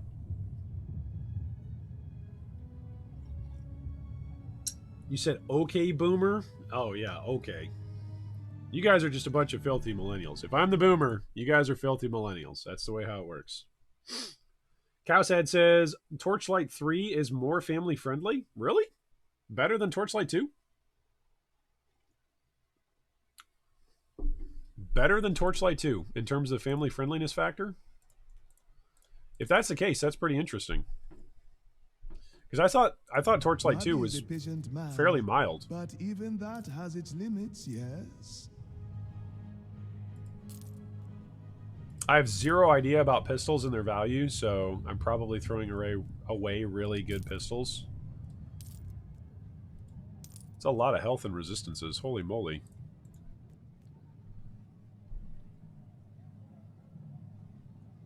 Doesn't have cooldown. If it had cooldown on it. That's got cooldown on it. It's got 26% cooldown on it. Your patronage is appreciated.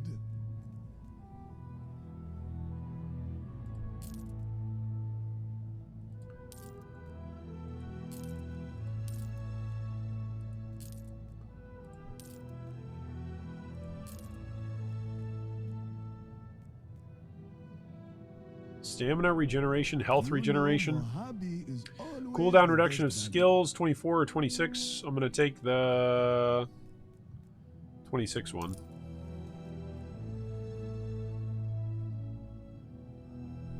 Rage and willpower cost reduction. 24% and 15% resource generation.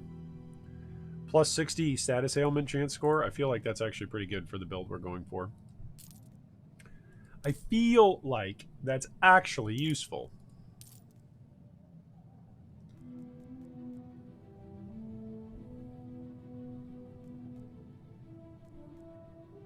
Yeah, there's no resource generation on that Got one. everything you need? All right, let's put this Excellent. over here. Come back soon. This is the rage and willpower. Yep. This is 26. What was this one? This one was only... This one had no cooldown. This is my cooldown. 23% cooldown. Okay. So that's going here. This is transfer time on pants, which we did not have one up here. Okay. That works. I got a bunch of these. Stun duration or flat life. That's pretty good. These are the ones that we want, though. The transfer time reduction between willpower and rage. Oh, there's some cooldown on skills. Do these have cooldown? Any of these have cooldown? Anything? Transfer time? Nope. Oh, this has transfer time and cooldown reduction. Whoa! Isn't that what we're looking for? 23% cooldown. That's 20% cooldown.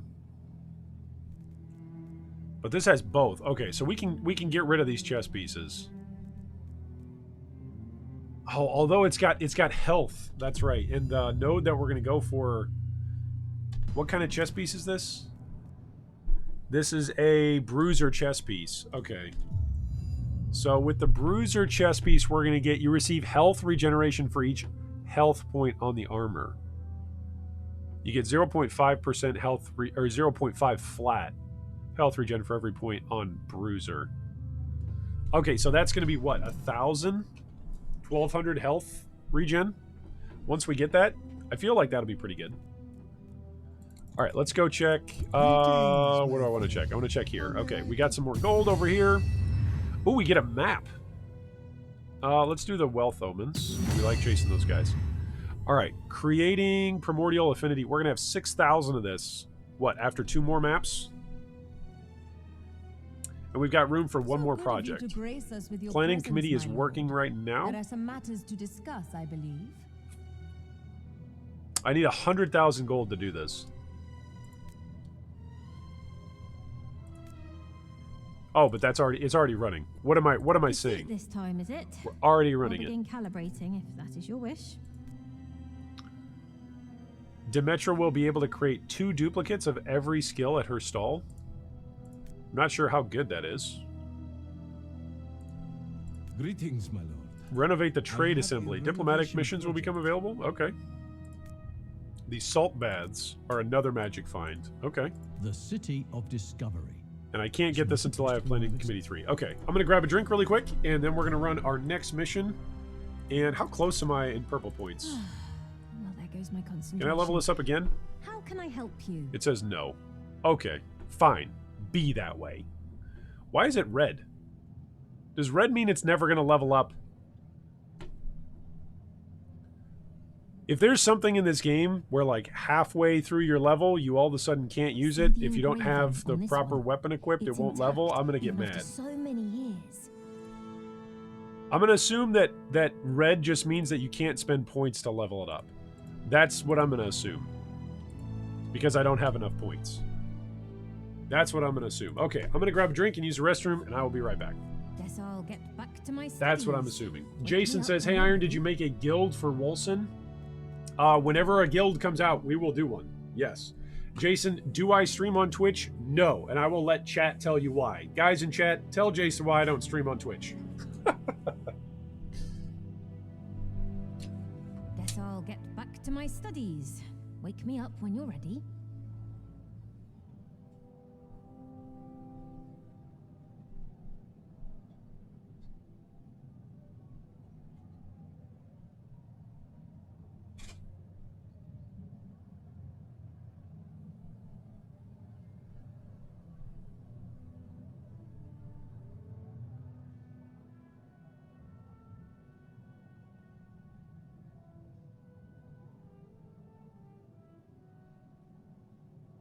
Guess I'll get back to my studies.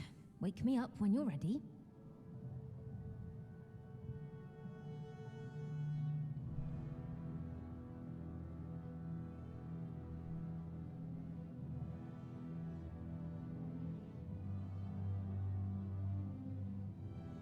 I can't sit around all day. I have archives to tend to.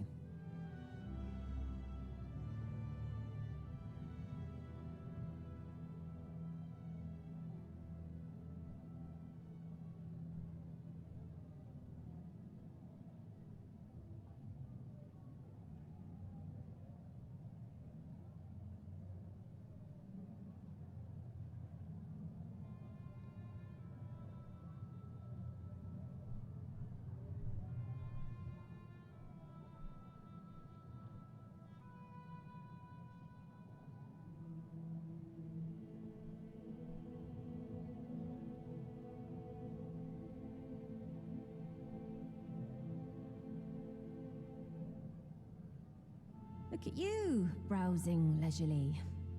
Wish I had that sort of time.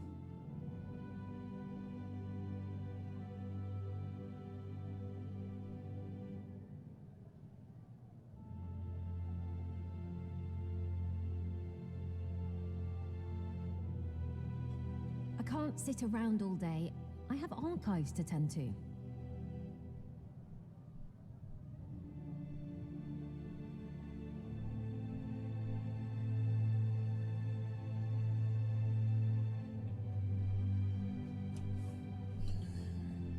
All right, did we answer Jason's question? Let's see. No, I definitely don't stream on Whatchahoozit. On Twitch. I don't like Twitch. It's just a personal thing. I don't like Twitch. I'm not going to say any more about it today. Maybe someday I'll do a video about it. What was I doing before? I don't like the way how they run some of their ship. I'll say it that way. All right, so let's put this. This is cooldown reduction. Slightly better cooldown reduction and a lot worse resistances, but a lot more health. And then this is cooldown reduction. It's worse cooldown reduction, but it's cooldown reduction and transfer time. It's both of those things. So that's actually really good that we have that chess piece. You have a good eye. You have a good eye. Well, you, Mojave, have a good friend. You've got a friend in me. Okay, so if I just run these maps really quick, I think they give me expeditions, right? So let's run... Do we have... We have one with a boss. Right, so that should give me one expedition here that's done. Let's send these guys out for another gold expedition. Dangerous by any chance? There we go. Contract. Give me a second. And let's do this. And we'll fight the boss. And let's see what this does. We got to kill the Justicar dungeon boss. Oh, great. Is this going to be the guy with the shield? If it's the guy with the shield, it's the guy with the shield. Okay, great.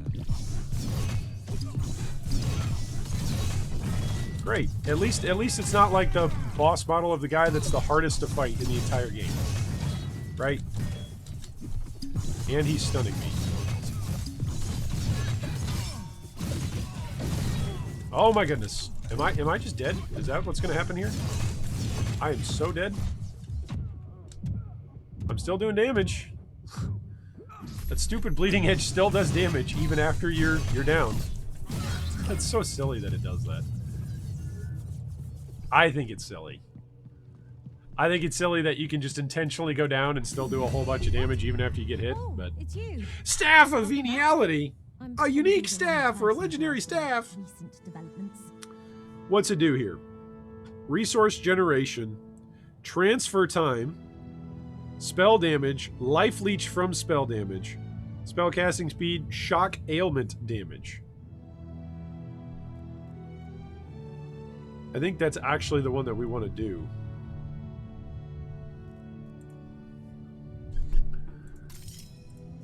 Productivity applied. Did anything get finished?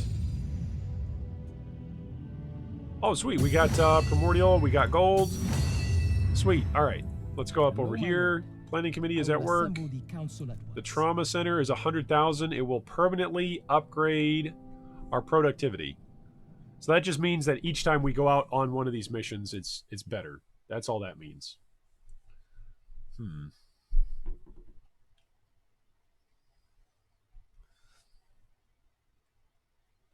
Brian says, LOL, my 3.5-year-old had me play that song for him while he ate breakfast this morning. Nice.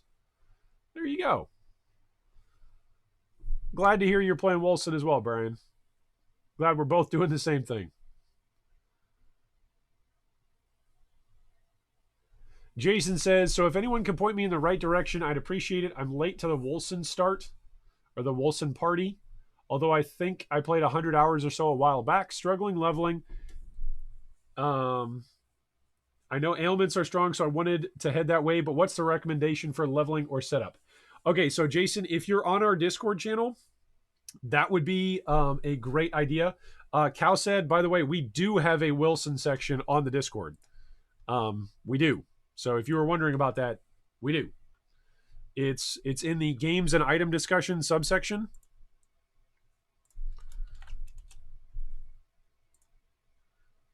So if you are on if you're on the G3 Discord, we have a Wolcen subsection. So yes, you can go ahead and ask away on there, but Jason, in general, I would tell you that use Bleeding Edge. Bleeding Edge is incredibly stupid strong based on your skill. If you've got a skill that does any kind of damage whatsoever, then you're going to do fine. you're going to do fine. If you've got a weapon, I'm sorry. If you've got a weapon that does any damage whatsoever, then your skill damage on Bleeding Edge is going to carry you through the game. And I say that, Jason, from experience, because right now, literally, you can look at this. Here's my weapon that I'm using. My entire passive tree is set up for a dot occultist frost damage character. All right. Yesterday I was playing a Bleeding Edge character. I respect the tree, but don't have all the items yet to make the full swap over to use all the abilities. But I respect my tree. So this what you're seeing right here, gameplay footage of me taking down level 70 plus monsters, is me basically getting carried by this weapon and then the skill levels that are put into Bleeding Edge. So as soon as you find Bleeding Edge, go ahead and use it. I'm using it with a two-hander. The setup that I'm using for it is a whole bunch of high-level stuff, but as you're leveling with it, you can use the, the casts to the location of the cursor. That's really helpful as you're leveling through the 3-act story campaign, because you can stand far away from a boss, or you can reposition yourself far away from a boss and let the blade spin far away from you and still deal damage. And then you can also do, Unstoppable Momentum. I forget what level it is that you unlock this, but once you get this, it's great. You can level, by the way, Jason, this was something that I didn't figure out until like day 2 or day 3 of the stream. You can level your skills past your character level. So if you're level 10, you could level your skill if you've got the Primordial Essence, if you've got this stuff, if you've got the purple stuff for it, you can come over here to Dementia in town, and you can click on a skill that you've got, and you can level it up for as many points as you've got available. So if you've got purple power, you can level that skill gem up and unlock those various abilities that you're looking for. So, all right, I hear Mrs. Draconis calling me, so I will be right back and make sure that everything is okay with Mrs. Draconis.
All right, we are back. Everything is well. Hopefully you guys are well as well. We are still alive.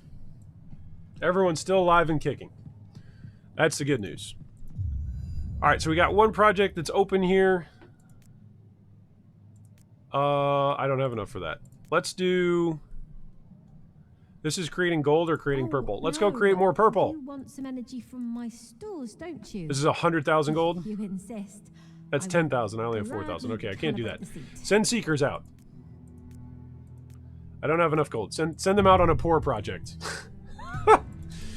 All right. Do I have enough affinity to level this up now? Don't mind the mess.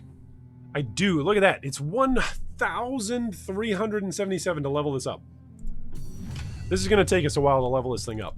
But what's the cooldown on it? Cooldown is 0.7 seconds. So I guess if I just straight up, like, just level it to 62, I don't care about cooldown on my items. Is that the way how this works? Is that what I'm going to learn after saving all of this cooldown stuff? Be like, oh, I don't care about this at all.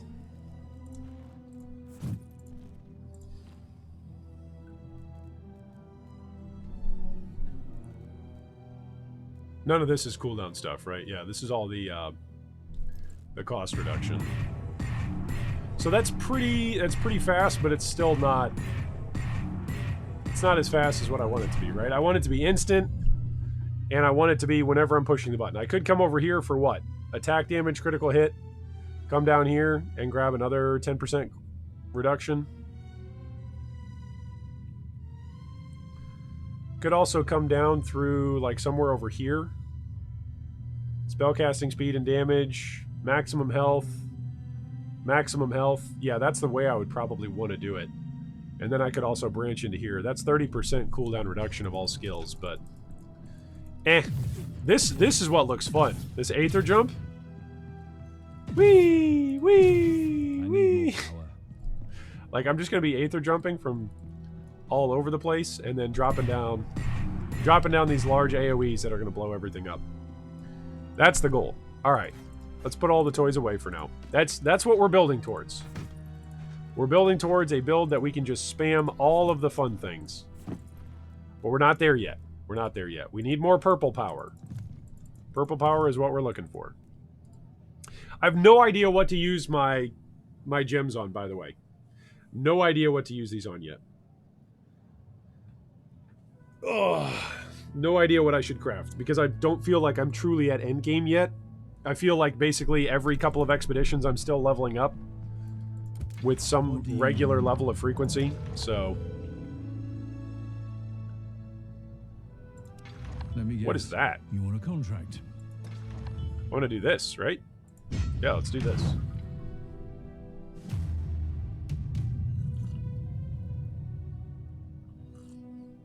Thank you for the welcome back, Brian.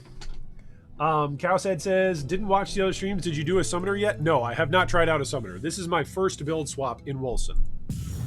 So at some point I'm going to do a summoner, but not yet is the answer. A lot of the discussion that I'm reading around folks talking about summoners is not good.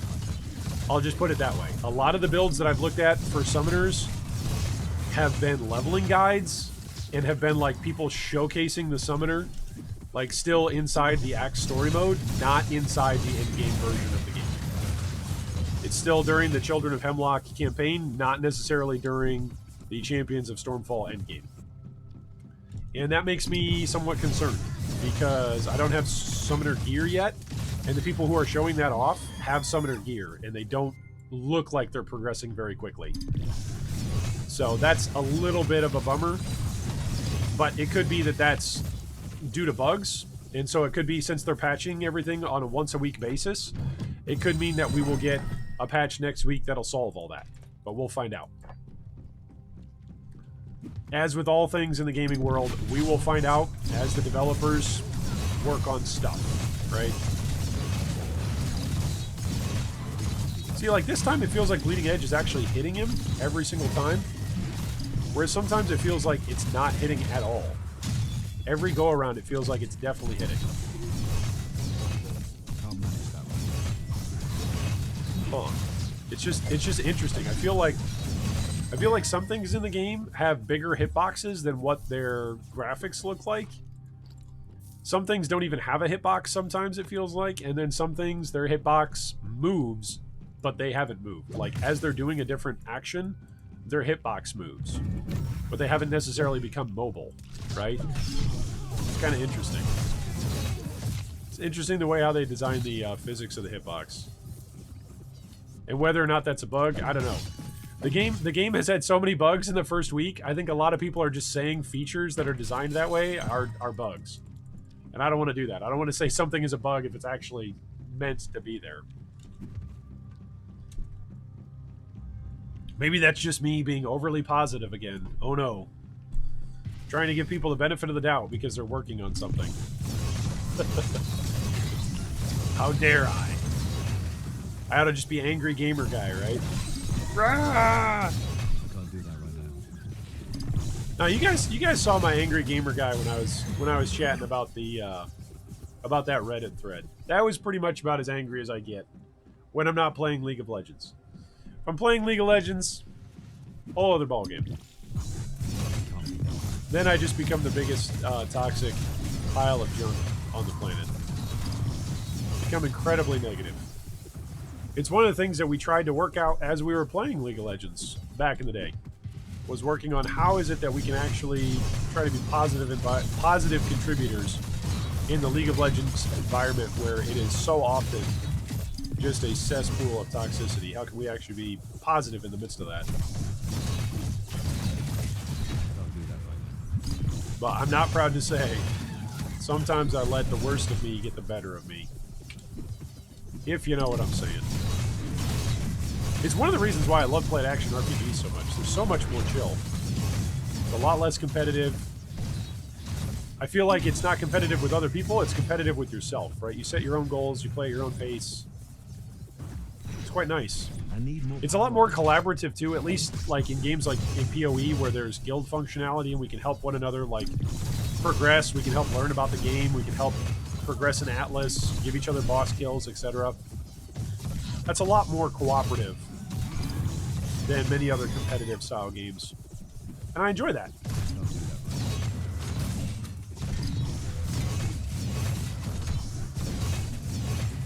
I enjoy the collaborative side of gaming. Not necessarily always the competitive side. But the collaborative side I definitely enjoy. Both giving help and getting help I find to be very rewarding. Not happening. Quantum says, MOBAs, man, they bring out the worst in people. Yeah, you're right, Quantum.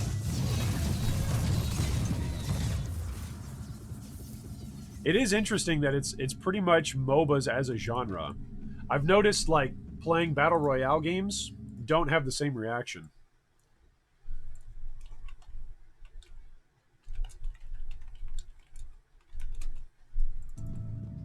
Battle Royale games, you can get together, play, have a great time. Like, even if you do poorly, you can still have a great time. So, I feel like MOBAs, if you do poorly, it's tough to have a great time.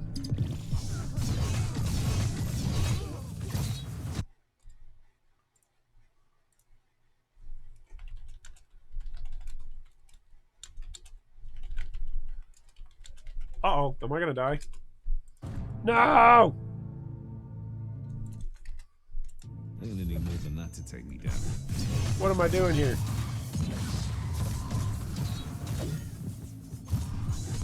Not possible.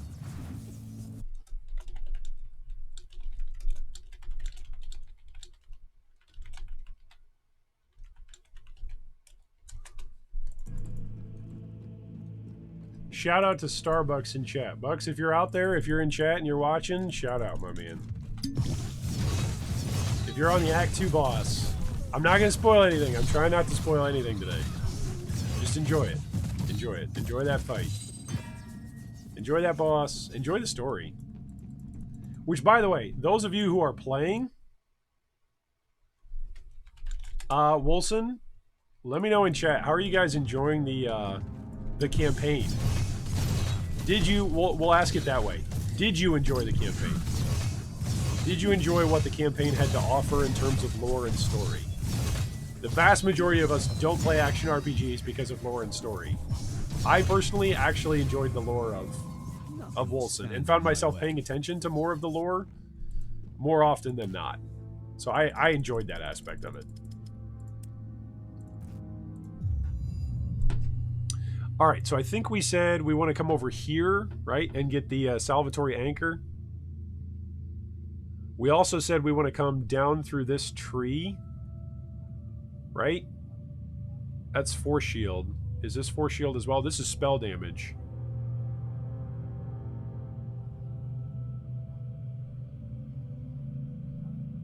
Come down and grab spell damage, and then grab the cooldown reduction. I guess I don't really need the cooldown, right? Because we said at level 62, it's cooldown is 0 anyway. I think we said this is the next one. Kabbalist, right? Yeah, he's got Kabbalist on here.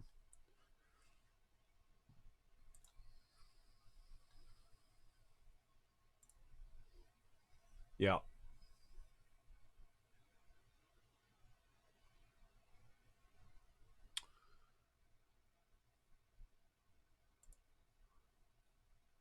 Oh man, his tree is backwards from what my tree is.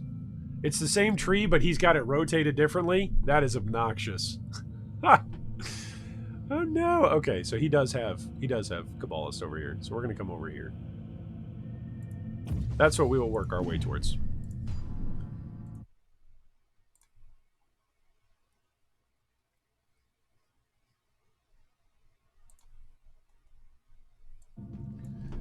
Brian says, I have a level 30 bleeding edge melee 24 playcaster and I'm currently playing a level 12 pistol character. Actually liking it all so far. There you go.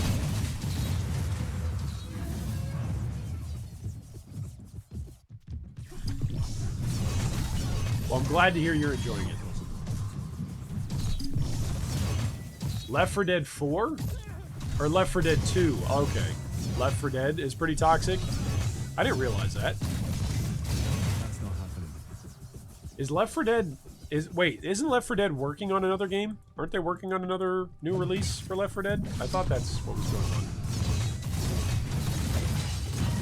on. Maybe I'm wrong on that. Maybe it was the makers of Left 4 Dead 2 are working on a game. I can't keep up with all you kids and all your new games anymore. I'm just too old to keep up with that scene, you know? Offering Shrine, what do we get? That's not that great. It'll be good for a lightning build. Whenever I roll a lightning build, it'll be good. Another thing that you guys should know about re-rolling characters is if you re-roll your character, you don't share your stash. So that was another, like, make or break decision for me about whether or not I would re-roll a new character today or just continue and remake the character that I already have. Like, if I've got to deal with a whole new stash and whole new levels and whole new primordial points, and I was like, nah, I think we'll actually get to resetting a build a lot faster if we just reset the build that I'm using. For those of you just joining the chat channel right now, we are playing a Bleeding Edge build until we get enough primordial points to swap over to a Winter's Grasp build. So we are leveling up Winter's Grasp, Annihilation, and Aether Jump right now. That's what we're leveling up. If you would like to look at the passive trees or the build guides that I have used so far in Wolcen, those are in the video description down below. You can click on the video description for more info there. Also, if you're looking for a fun Discord channel to hang out in, we've got tons and tons of PoE info that we try to stay on top of if you're a fan of Path of Exile. On our Discord channel, we pretty much only tag people with informative videos about the games that we play here in G3. So right now, that's Wolcen and Path of Exile. Next week, the news cycle will start again in earnest for Path of Exile as we get teasers about what the next league is going to be for the 3.10 league release, which is going to release in March, I believe. I believe it's March 13th is when that new league will drop out. So very excited for that. So there should be a join link for you to join the Discord if you want to come hang out with us on the Discord, and that's down below in the video description. Am I doing better with self-promotion today? Am I doing a better job of giving shout-outs and telling people to smash that subscribe button? Hopefully I'm getting better at that. I feel bad because it's something that if I do it on videos, if I say, hey, make sure to like, subscribe, and ding the bell, when I do that, it's seriously like a 200 to 300 times % increase in the people who actually subscribe than when I don't tell people to do that. It's really amazing to see the number of people who remember to do that if they actually enjoy the discussion versus when we do discussions, same quality discussions, like same number of likes and same number of shares and same number of views, but if I don't tell people to like and subscribe, people don't like and subscribe. It's interesting. So as much as we all hate it when people on YouTube say, make sure you smash that like button, It's like, hey, it's like people forget that it's there if you don't remind them. Alright, are we actually... We're not going to break this guy. This is bad news. I might have to go into ulti form. No, maybe I won't. There we go. We broke him, but he's regenerating. That's why this is so obnoxious. He's regenerating. Ah! What an absolute jerk. Look at this guy. He's just regenerating. Ha! All right, we got him. There we go. There's the first boss for this expedition down. All right, let's go to the trade shrine. Let's sell off all this good stuff.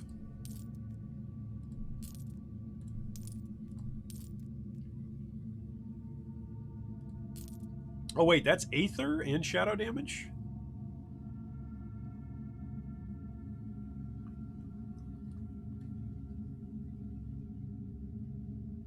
I think that's a potential. I think that's a potential one for our, for when we actually swap builds. I think that's actually potential.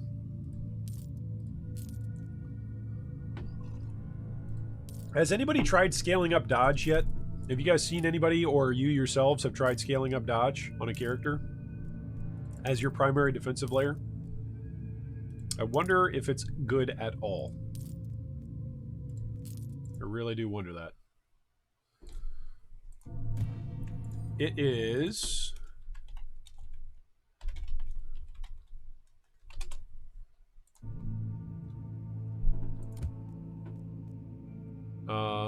that's no good.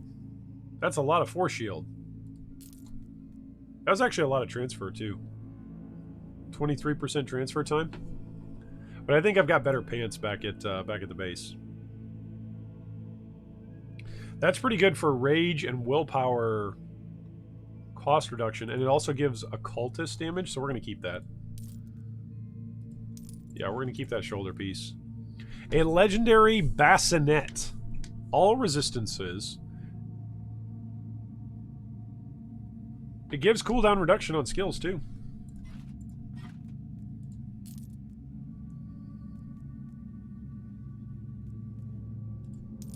Alright, so it looks like we got maybe 3 items that we might keep.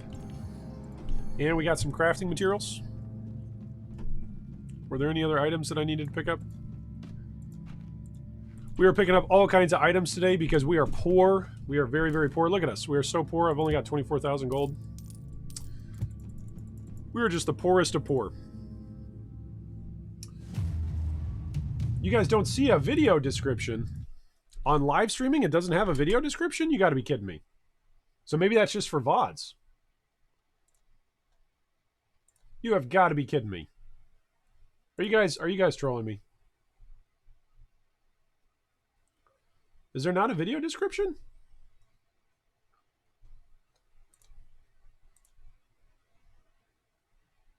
Oh, it didn't save. Oh, that makes me angry.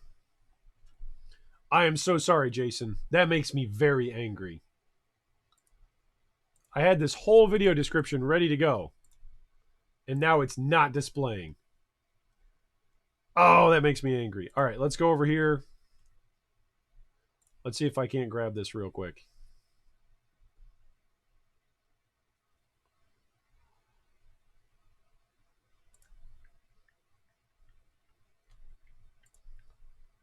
That is just super silly. All right, so here's the video description. Oh my goodness. Build I am swapping to. So all of you guys are like, yeah, we're following your build in the video description. All of you are liars. Because there was no video description. All right, there we go. We fixed the video description. So hopefully there should be a video description now.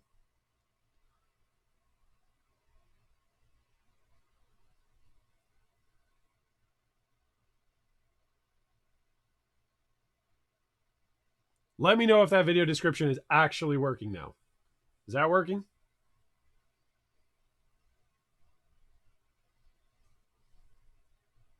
Included in the video description should be our link to Discord, as well as the link to the build that I am using right now and the link to the build that we will be using soon. Both of those things should be in the video description. Please, please, please, if they're not there, feel free to let me know.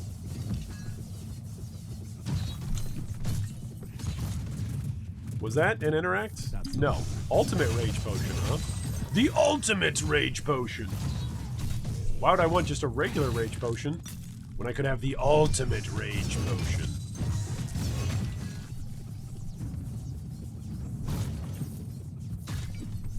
Alright, I'm very excited to try this build out. Once we get it up there, once we get enough purple potions, I should just be running a couple of maps, or maybe I should go on missions. Right? Maybe I should do that to get the mission swaps over, to get the mission productivity done, rather than expeditions, because expeditions are 3 maps at a time, right? So maybe that's actually what I should be doing. These are level 80 monsters, by the way, that I am killing with a passive tree that is not set up for Bleeding Edge. Bleeding Edge and my weapon are stupid strong. Just saying. Just saying. This weapon, I need to sell this. I need to figure out how to get on a trade site and sell this axe when I'm done, because this axe is good. This is a good axe. And my axe, to quote Gimli. It's pretty good. I also think this this ring is pretty good. Which, by the way, shout out a guildmate on Discord traded this one to me as we were playing together. This is the only trade that I've done so far, was for this particular ring, which gives me 15 rage generation on kill, which is quite nice. That's basically the only rage generation we have right now on this build, because my passive tree is set up to be a mage. Oh, that's so silly. I mean, the passive tree is still somewhat helping me out. Hey, Winter's Grass leveled up. Nice. Because it's still set up defensively to be beneficial to me right now. It's just not beneficial to me offensively. Which is fine. That's totally fine. What's Winter's Edge at right now? It's at level 54. Got 8 more levels to go. We're moving right along on this thing.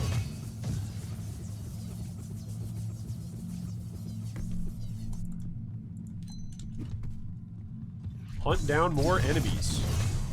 So for those of you who have not made it to maps yet,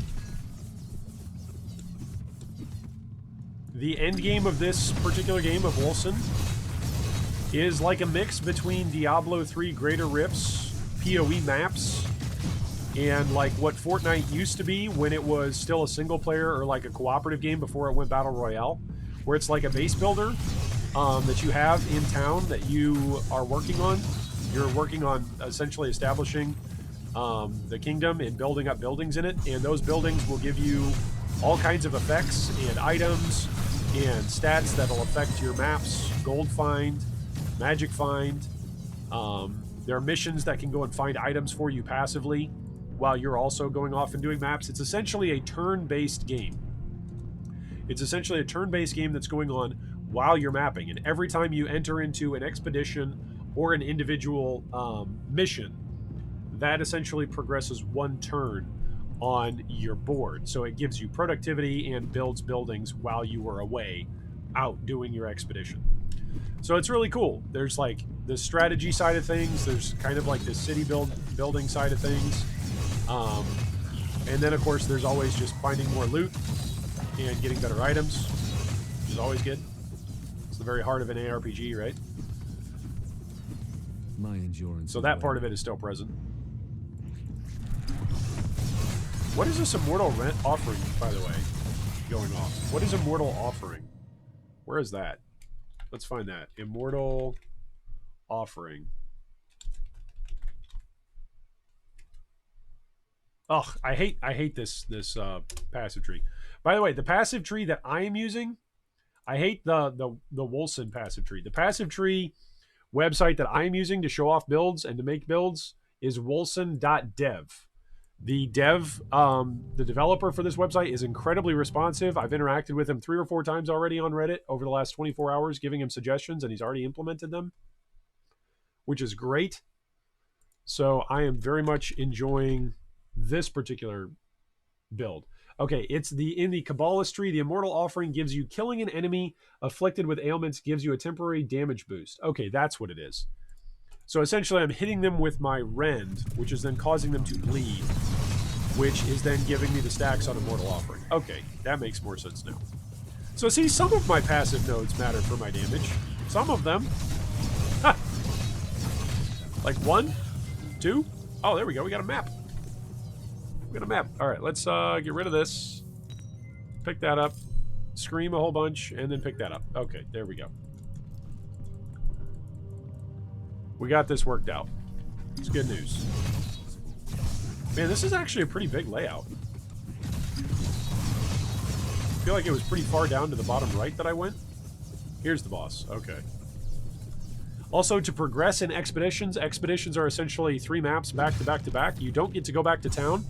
You don't have portals. You cannot portal out. If you try to portal, it'll say you cannot use a town portal here.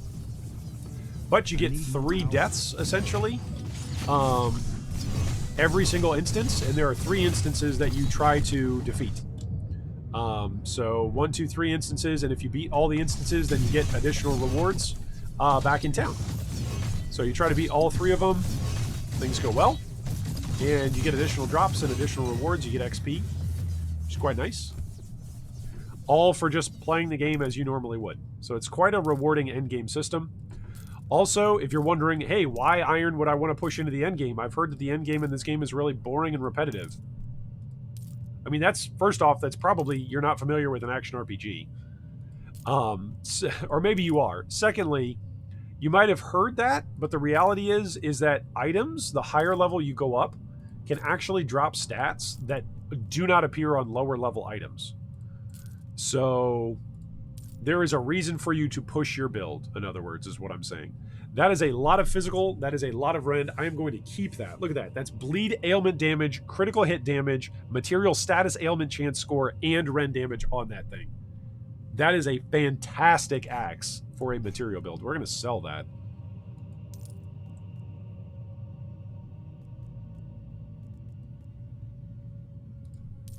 That axe is quite nice. Dat axe. Yeah, dat axe indeed. Alright, so we got gems.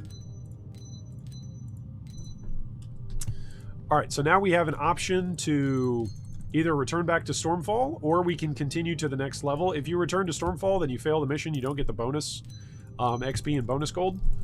So if you want to do an expedition, make sure that you've got enough time to do essentially three encounters or 3 maps, back to back to back.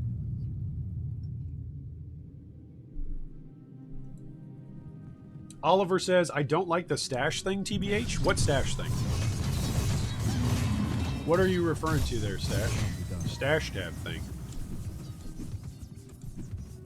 Stash? You don't like when the stash tab was bugged out? Yeah, I don't think anybody liked it, but I don't think that's what you're referring to. You're probably referring to something else that I'm unaware of.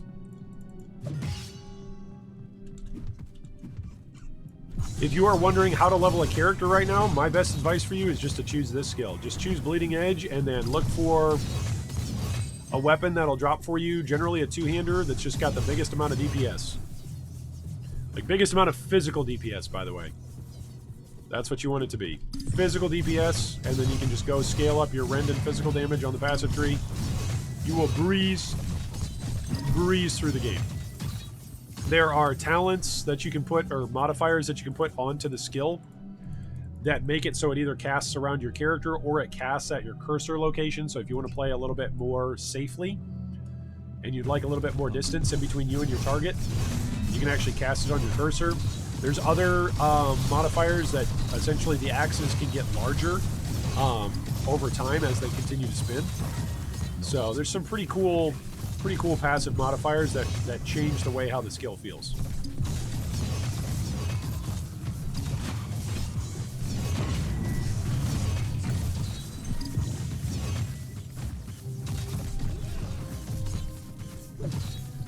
Alright, let's pick up this stuff. And away we go. Owner says, anything new on your build? Yes, so if you're looking at my Bleeding Edge build, I've basically followed his passive tree and his guidance for all of his skills to the T, but now I have modified it. So that way the only thing that I'm still using from that particular build is Juggernaut and Bleeding Edge. That's the only thing that I'm using from that Bleeding Edge link that's down below in the video description. Because everything else is going to be leveled up and is going to be used for a Winter's Grasp build. That is what we are transitioning to today. So we're farming to build to swap to a Mage build. That's what we're working on right now. We're farming up enough Primordial Essence, I think is what it's called, enough of the purple juice to be able to just spam levels into Winter's Grasp, which Winter's Grasp is at, what, level 54 right now? We need it to be level 62. Yeah, and then it should have, like, instant cast time and 0 cooldown, which is really, really good. That's what we're looking for. Looking for stuff that'll make our Winter's Grasp build become enabled. And that'll be quite nice. Once it goes live, it'll be quite nice. So I reset my passive tree, and Bleeding Edge is still so stupid strong, you can still just take on, what is this, level 80 monsters with it? With 0 passive tree behind you. Like, that's how good it is. Oliver says, the 1 stash per character and not being able to swap over items to different characters makes playing multiple builds on the same character more appealing. Yes. I'm totally with you, Oliver.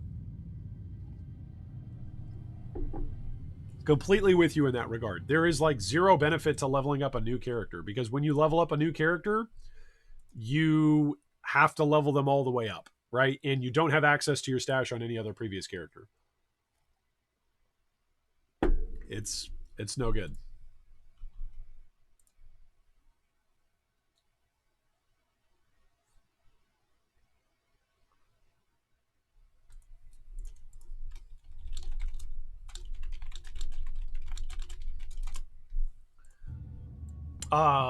Owner says, can you show us your passives? This is my passive tree. My passive tree is not the one that the Bleeding Edge build is following. So this passive tree is actually set up for the Winter's Grasp. So when we swap over to Winter's Grasp, I'll go over all of the nodes again. But if you want to take a look at the nodes that they're using in the build, it's all down below in the video description. He's actually got the passive wheel up on a website that displays the passive wheel. Oh, look at that. More purple juice. Woohoo! That's what we're looking for.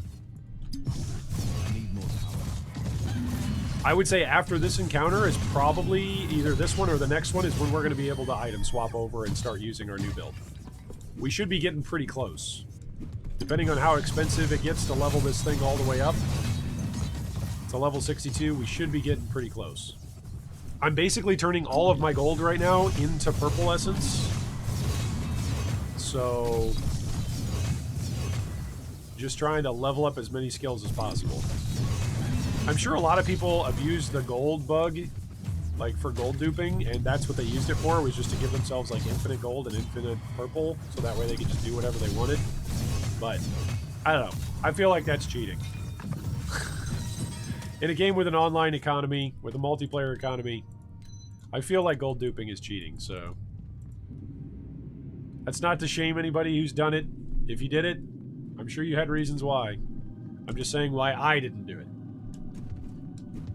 Alright, let's go kill this boss. I think this is the 3rd expedition. I could be wrong. As Mrs. Draconis says almost every day, you've been wrong before, you'll be wrong again. And she's right.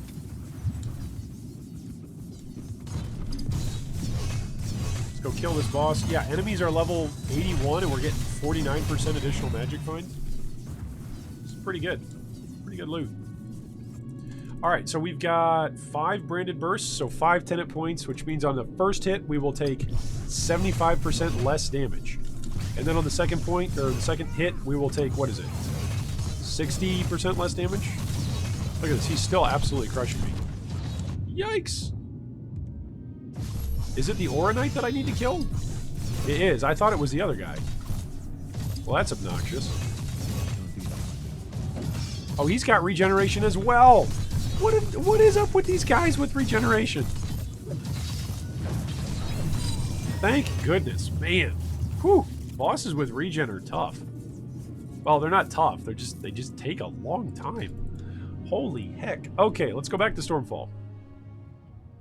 The expedition was a success, so when you finish an expedition in late game, you come over, you click on the expedition map, and look, you get a whole bunch of bonus XP and bonus gold. Alright, Aether Jump leveled up. We got 5,000 purple points from that. Yes! And we got 2,000 gold from that. Good. Alright, this is the Trauma Center.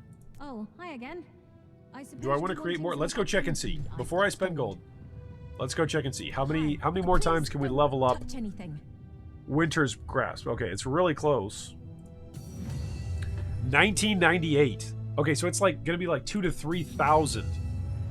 Oh my gosh. Okay. So we're level 57. We need to get to 62. We need 5 more levels, and it's gonna cost like 3K each. Ah! It's gonna take at least 2 more expeditions. That's what it's gonna take. It's gonna take at least 2 more. All right, let's sell all this stuff. Customer, welcome to my humble stand. That's also a good weapon. Wow. That's just all physical. That's also a good weapon. Man. What is up with me getting good weapons now? A fine item. Thank you very much. A fine item! Alright, let's sell all this. Do-do-do-do-do. Ooh. Let's sell this. Your patronage is appreciated. Your patronage is appreciated. Let's come over here. Let's put this stuff in our next build, potentially. Oh, this is a physical weapon. Let's drop this over here. Let's do this one. This is potentially our staff. This is higher, lower end damage, but lower, higher end damage. If that makes sense. This is cooldown reduction. Is it better than these ones? No, this one's 26%. It's a lot of cooldown. So I should just sell this, right? It's a lot of all resistances. It's a boatload of all 152. Plus it's got toughness on it. I feel like I should keep that. No, I shouldn't. I should sell it. What am I doing? You know Mojave is always the best value. This is Rage and Willpower. I already have some of these. This one's 24%. This one's only 15%. Let's get rid of this one. Let's keep this one. There we go. So that's going to be our shoulders for that build. Whoops. Alright, let's drop off our gems. And then once our gems are dropped off and sorted properly, there we go. Drop off our treasure map. I think I should do some of those maps, right? Because I'm just trying to turn gold into Primordial Essence right now. Come in. Give the order and I'll have the seat calibrated in no time. I think it scales up at the same price range, right? It's 50,000 for 5,000 or 100,000 for 10,000. That's just scaling up at the same. There's no spend more, get better.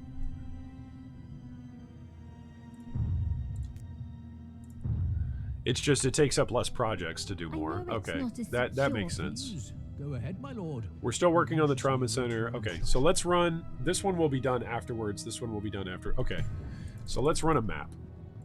Do we want to run a map? Let's run a map. Customer, welcome to my humble stand. Higher amount of chests. Sure, let's do that one. Let's do the one that has higher amounts of chests. I like me some chests. We'll see if this does any good.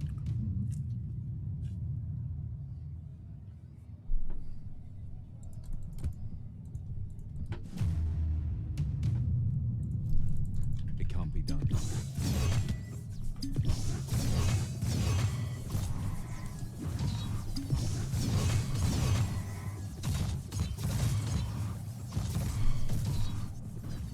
Livio says, how hard is it to respec entirely a character? I'm finding out it's harder than I thought. So that's actually what I'm showing here on stream. I'm showing how difficult it is to go from one particular build to another I don't think it's that difficult to just go from one build to another build, right? In general, it's not that difficult. The particular build that I am actually changing to, though, is a build that requires a skill to be at its maximum level. And so that's part of the reason why it's difficult. Is in order to get the build really working and really fully functioning, I have to get enough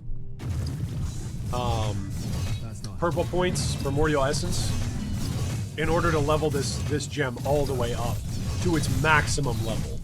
So I think it's actually relatively easy to swap things over. You can just click, reset passives or reset your attributes, and then away you go from there. But leveling up your skills, that's the thing that's actually the big game changer. Leveling up your skills, and then of course actually having appropriate gear for the build that you want to run. Right? That also is a big factor.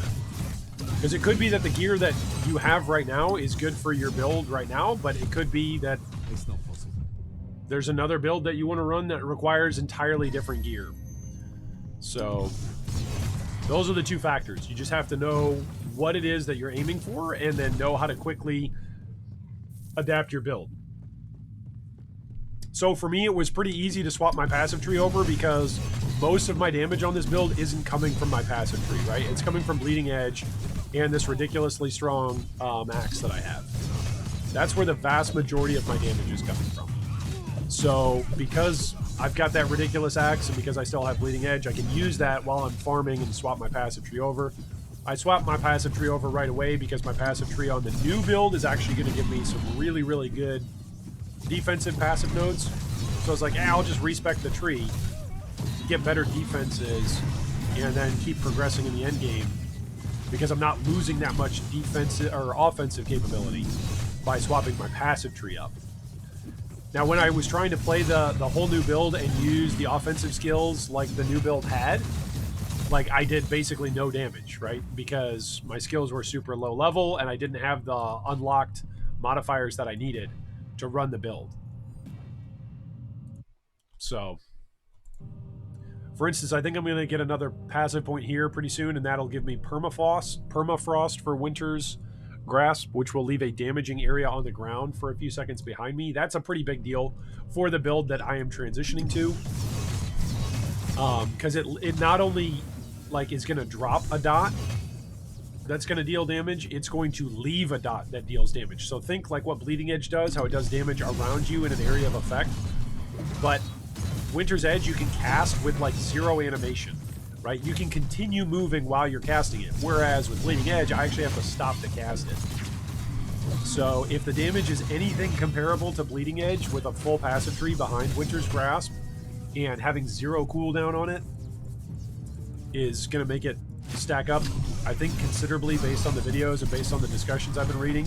A lot of players who are playing it into the hundreds in terms of monster level, so I think it should be, in theory, a build that I can replicate here today. And hopefully it's one that we'll get to. It just all depends on these purple points. Like, the more interacts that we get to drop, the better. So the more missions that I can run just really quickly to get more passive points, or not passive points, but purple points, the better. Would you guys stop knocking me around? You guys are obnoxious. My goodness. Oh, there's another interact. That's good. That's more purple points. We just care about the purple points. It's all about the purple points, baby. It's all about the pentiums. You guys know that song from Weird Al? Now, none of you guys know who Weird Al is, right? You guys are all too young. You have no idea who Weird Al is. Maybe that's not an age thing. Maybe that's just a musical style thing. Oh, this guy's interesting. He's got some mobility mechanics. Try to be mobile while I'm just hitting you and you're broken, buddy. I like them apples. Ooh, I don't like them apples. Never mind. I wasn't talking trash, sir. I'm so sorry. I apologize. This is the kind of game that as soon as you start taunting it, it just blows you up. What skills will you use to consume rage with Glacial Cascade? So it's called Winter's Grasp, and the skills that I'll use to consume rage is that you just have a bunch of willpower regeneration. So that's one part of it, and then you're going to use Juggernaut as well as Bulwark of the Dawn. Those are the two skills that you use that consume rage and are available for use with staffs. So you'll use a staff in order to allow you to use Aether Jump and Winter's Grasp and Annihilation. And then you use Juggernaut and Bulwark of the Dawn in order to eat through your rage. And I'll probably do double wielding potions for willpower potions. Right now I'm using double wielding potions for rage. And it's actually working okay. It's similar to playing a Pathfinder in Path of Exile. Which shout out, by the way, to Tomahawk U. His build, fantastic Pathfinder build, is what we featured today as our build for the day. An absolutely fantastic Wander build that is indeed a Pathfinder build. If you ever want to play a Pathfinder Wander, I would definitely recommend playing his version of it. It's incredibly fast, and it can still clear bosses. And sure, he's got some legacy gear on his stuff in standard, but you don't need the legacy gear in order to kill stuff in new leads. You really don't.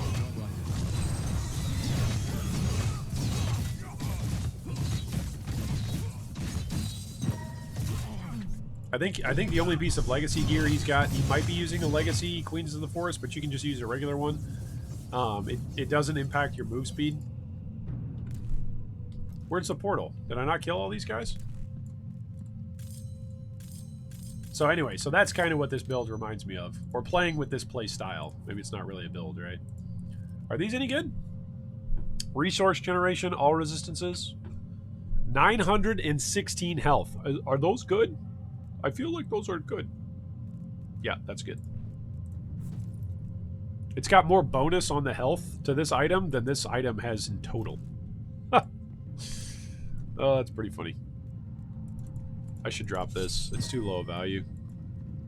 Take this back. We want as much gold as possible because we want as much purple points as possible. More purple points.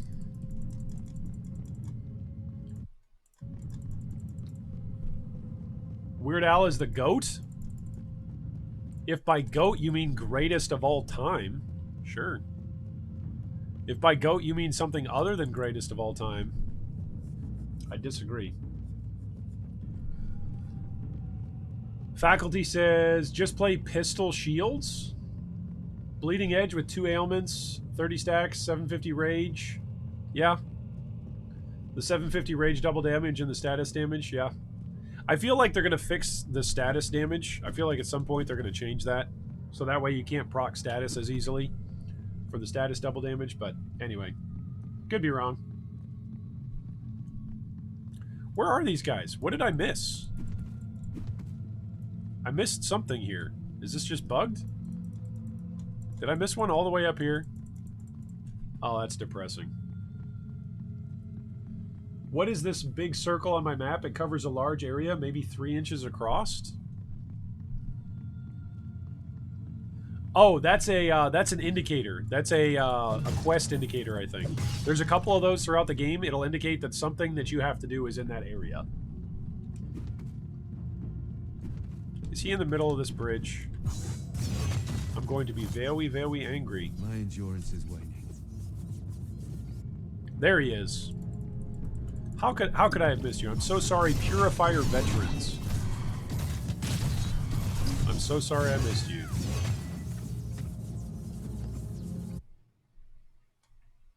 Did the stream die?